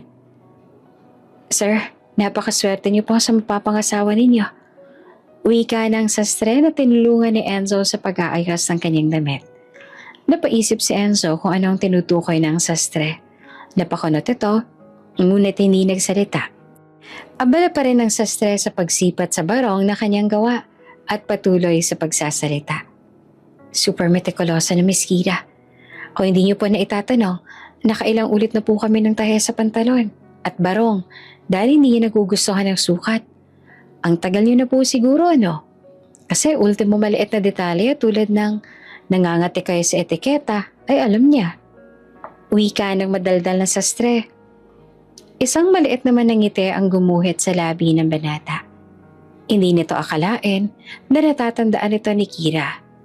Kahit na minsan niya lang itong nabanggit sa dalaga. Pwede niyo ba muna akong iwan? Malamig na wika ni Enzo. Mabilis namang sumunod ang mga tao na nasa silid.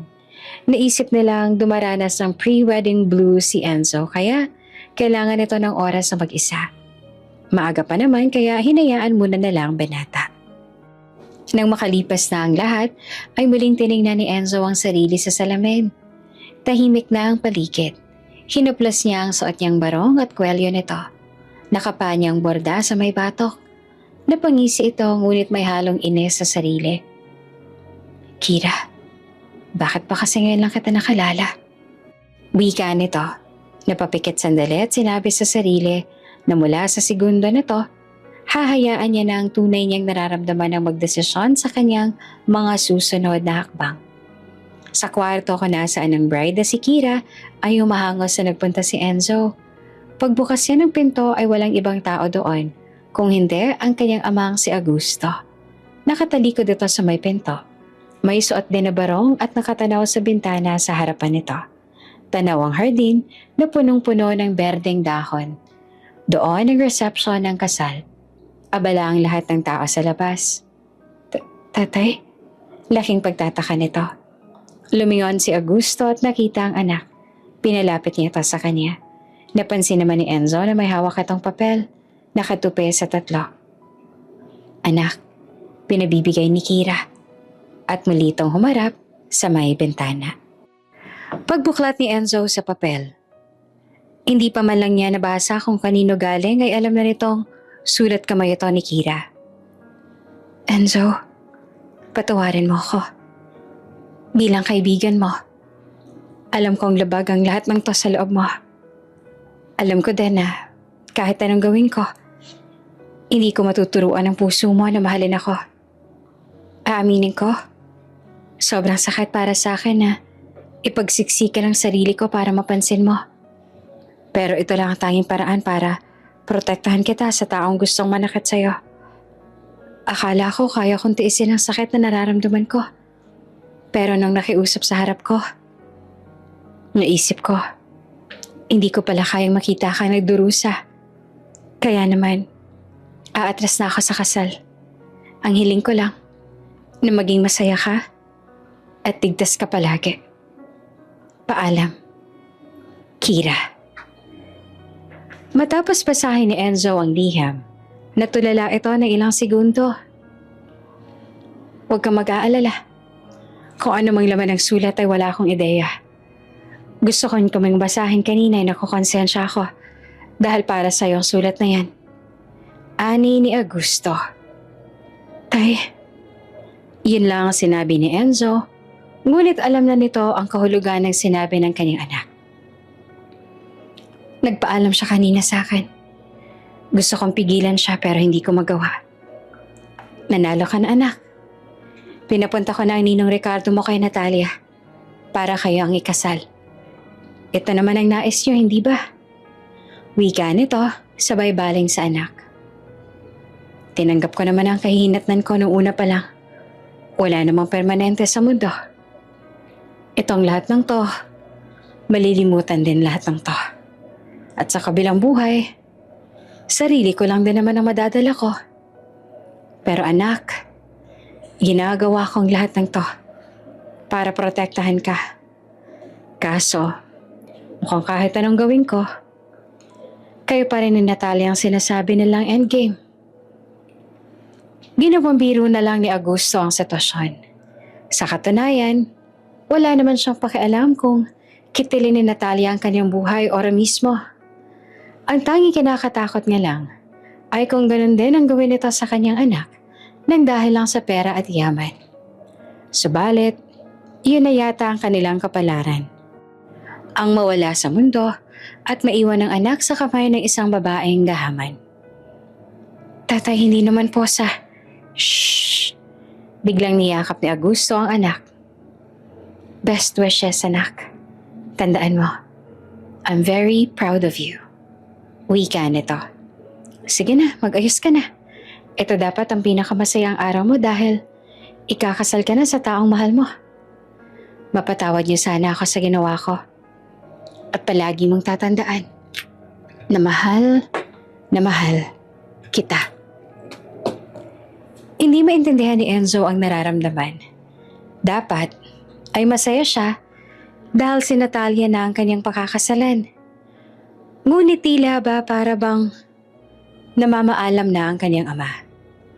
Sakay ng bridal car, nasa loob na to si Natalia.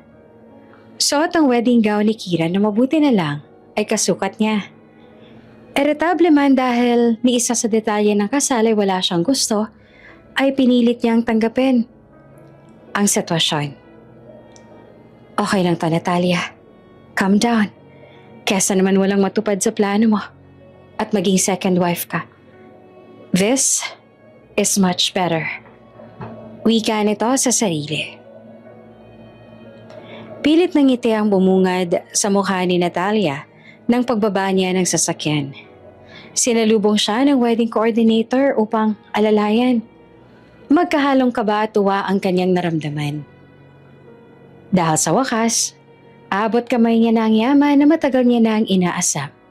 Sa wakas, hindi ko na kailangang kumitil ang buhay para lang makuha ang yaman ni Enzo. Ngayon magiging asawa niya na ako. Alam ko na makukuha ko ng buong yaman niya.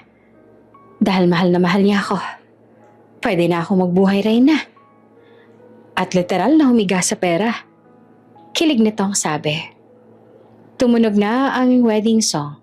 Hudyat na pububuksan ang pinto ng simbahan upang siya ay pumasok. Pumikit si Natalia upang damhin ang sandaling yon. Naramdaman ni Natalia ang mahinang hangin gawa ng pagbukas ng pinto.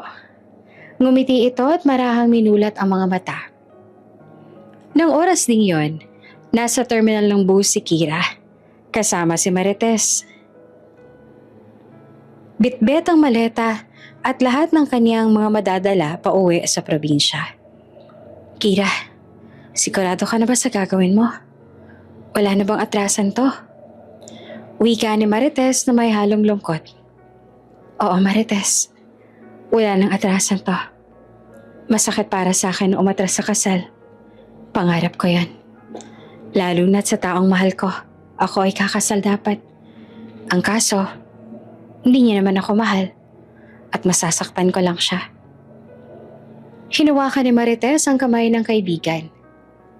Talagang mas iniisip mo pang nararamdaman niya kaysa sa mararamdaman mo, ano? Tumango si Kira.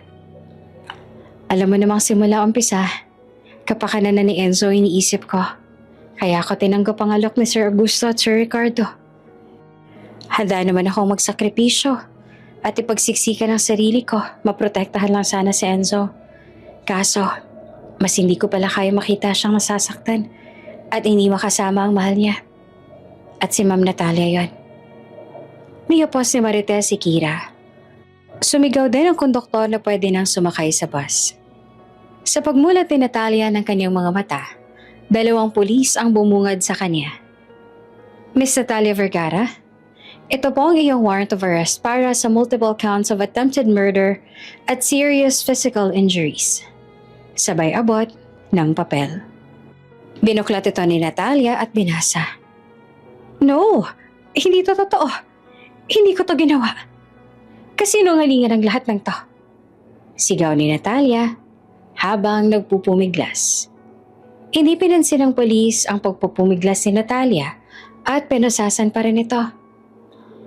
Binigyan ka namin ng Miranda rights at binasahan siya ng kanyang karapatan. Lumabas si Enzo sa simbahan kasama ang kanyang tatay at ninong. Nakita siya ni Natalia at muling sumigaw. Enzo, hon? Ano nangyayari? Bakit nakatayo ka lang dyan? Hindi mo ba nakikita? Inaaresto nila ako. Sino may kagagawan nito? At huwag niyo nga ako hawakan. Ako, tugon ni Enzo. Dahil pinagtangkaan mong patayin ang tatay ko. Nanlaki ang mga mata ni Natalia. Ano? Anong ginawa ko para gawin mo sa akin to? Minahal kita, Enzo. At anong kalokohan yung sinasabi mo? Bakit ko naman pagkakatangka ang patay ng future father-in-law ko? Patuloy pa rin ni Natalia sa kanyang pagbabalat kayo. Natalia, tama na. Alam ko na ang lahat. Una pa lang. Hindi mo lang pinagtangkaan si tatay noong retirement party niya. Maraming beses na at hinadlangan ko lang lahat ng yan. Nanlamig si Natalia at panay pa rin ang sigaw nitong huwag siyang hawakan. Bumaling ang tingin ni Enzo sa mga pulis at sinenyasan niya ito ng tango. Nagpumiglas pa rin si Natalia. Habang hawak ng mga pulis, umalingaw-ngaw ang sigaw nito sa loob ng sasakyan. Salamat, anak. Hindi ko akalain na ikaw palang nagligtas sa akin. Akala ko. Tay, oo, mahal ko si Natalia. Noon. Pero mas mahal kita. Akala ko mapapagod rin si Natalia sa ginagawa niya. At pagkasal na kami, ay hihinto na siya sa ginagawa niya. Pero mali ako. Lalo na nung maging malinaw na sa akin kung sino talaga ang mahal ko. Ani ng binata. Isang sasakyan naman ang huminto sa tapat na mag-ama. Mamaya na kayo magdramahan dyan, may hahabulin pa tayong bus.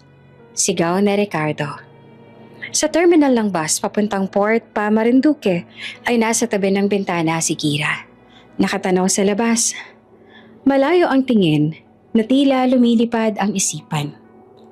Kamusta na kaya yung kasal? Sigurado akong sobrang saya ngayon ni Enzo dahil hindi ako yung mapapakasalan niya. Dalangin ko lang na sana, huwag sanang may masamang mangyari kay Sir Augusto at Enzo. Sana, huwag nang maging sakim si Ma'am Natalia. Sabay buntong hininga.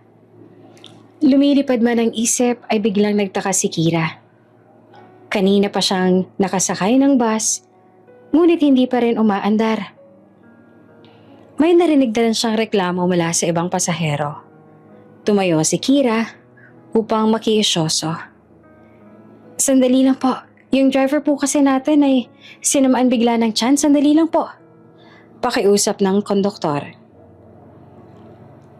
Ninong, wala na po bang ibibilis ng sasakyan? Tarantang sabi ni Enzo. Enzo, sandali lang, pati naman ako'y natataranta na. Ani ni Ricardo na siyang nasa Manobela. Patungo ang tatlo sa bus terminal. Nang magpaalam si Kira na aatrasa sa kasal, ay inutusan ni Augusto upang sundan ng dalaga kung saan man ito pumunta. May maliit na pag-asa kasi itong natitira na baka biglang magbago ang ihip ng hangin. At si Kira na pala ang mahal ng kanyang anak. Sabi naman ng tao ko nasa terminal ng bus para ang bus na sinakyan ni Kira. Nagkaroon daw ng LBM yung driver kaya may oras pa tayo. Ani ni Augusto. Napasandal si Enzo. Humawak sa kanyang sentido. Pag hindi tayo umabot sa terminal, pupuntahan ko siya sa probinsya. Ngumiti naman si Augusto. Oo anak, gawin mong tinitibok ng puso mo. Dahil ngayong alam kong nasa tama ka naglandas. Patawarin mo ako dahil all this time, ako palang iniligtas mo. Matagal na. Alam naman ni Enzo ang balak ni Natalia, ang kunin ng kanilang yaman. Mahal naman niya si Natalia. Ngunit mas mahal niya ang ama. Hindi niya kayang mawala silang dalawa. Kaya gamit ang kanyang koneksyon at pera, lahat ng taong ginagamit ni Natalia upang utusang kitilin ang buhay ng ama ay kanyang sinusupal pala ng pera. Laking pasasalamat niya dahil nadadaan naman sa pera ang mga ito.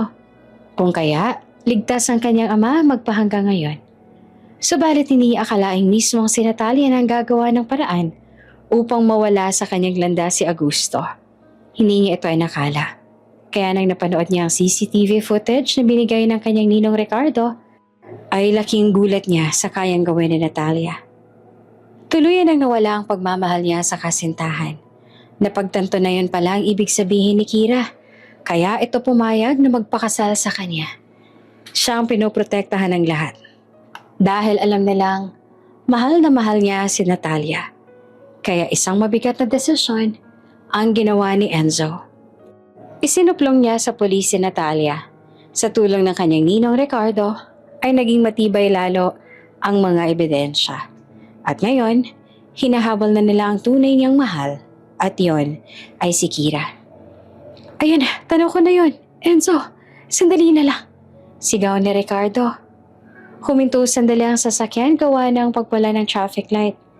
Kasabay nito ay bumaba si Enzo at tumakbo papuntang terminal. Nako, Gusting, hintayin na lang natin na mag-go ang traffic light. Hindi na natin kayang tumakbo tulad ni Enzo. Natatawang sabi ni Ricardo. Oo, Ricardo. Kayang-kaya na yan ni Enzo. Nakangiti naman itong sabi. At bago pa man umayos ang tiyan ng driver, umabot si Enzo sa terminal ng bus at nakita si Kira. Anong ginagawa mo rito? Gulat ang tanong ni Kira. Pilit na sumakay si Enzo sa bus at hinanap si Kira. Nandito ako para pakasalan ng babaeng mahal ko. Wika nito, sabay labas ang singsing na kanilang wedding ring. Pero, mahal din kita, Kira. At ngayong malaya na ako kay Natalia, pwede na kitang mahalin ng buo at walang pag-aalanlangan. Kaya naman, Kira, ba't tumbakal? Will you marry me? Tanong ng binata, sabay luhod sa gitna ng pasilyo ng bus. Oo naman. Pakakasalan kita kahit saan pa. Umiiyak na sabi ni Kira. Okay, kung gano'n, saan niyo ba gustong ikasal dito sa loob ng bus o sa mahirap nitong terminal? Mamili na kayo at ikakasal ko na kayo ora mismo.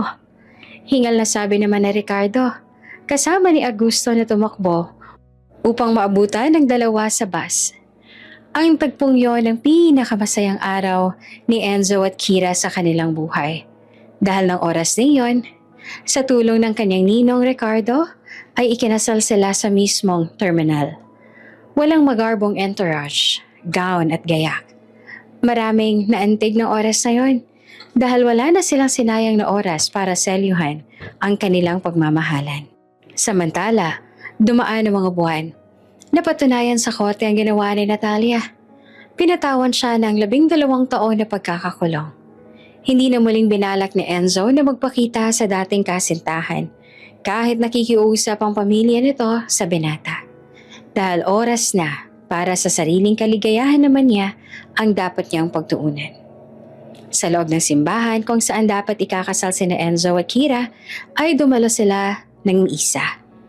Matapos ang misa ay naupo muna sila sandali. Sumandal si Kira sa balikat na Enzo. Alam mo, kahit hindi tayo dito kanasal, magiging memorable na lugar pa rin to para sa atin. Ani ni Kira. Bakit naman? Dahil dito sa lugar na to, ako natauhan na ikaw talaga ang mahal ko at hindi si Natalia. Umiling si Kira at bumaling kay Enzo. Hindi dahil dito ko gustong binyagan ng magiging little Enzo or little Kira natin. Sabay abot ng pregnancy test na may 2 guhit. Walang mapaglagyan ng tuwa ang lahat, lalo na sina Augusto at Ricardo. Habang pinagmamasa ng dalawa mula sa likod, ay nakikita nila ang isang bagong henerasyon na punong-puno ng pagmamahal at kabutihan. Masaya ako, Gusting, at nasaksihan pa natin tong lahat. Ani ni Ricardo. Ako rin, Ricardo. Salamat sa Diyos. Dahil matapos ang unos, ay isang munting bahaghari ang lumitaw para sa panibagong bukas.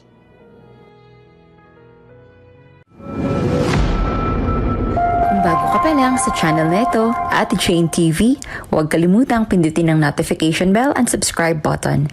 Sana po hindi naman malaking abala sa inyo ang pagpindot ng subscribe button dahil ang kapalit po nito ay ang pagsuporta para makapag-produce ng mga libreng stories sa mga channels ni Ate Jane. Maraming salamat!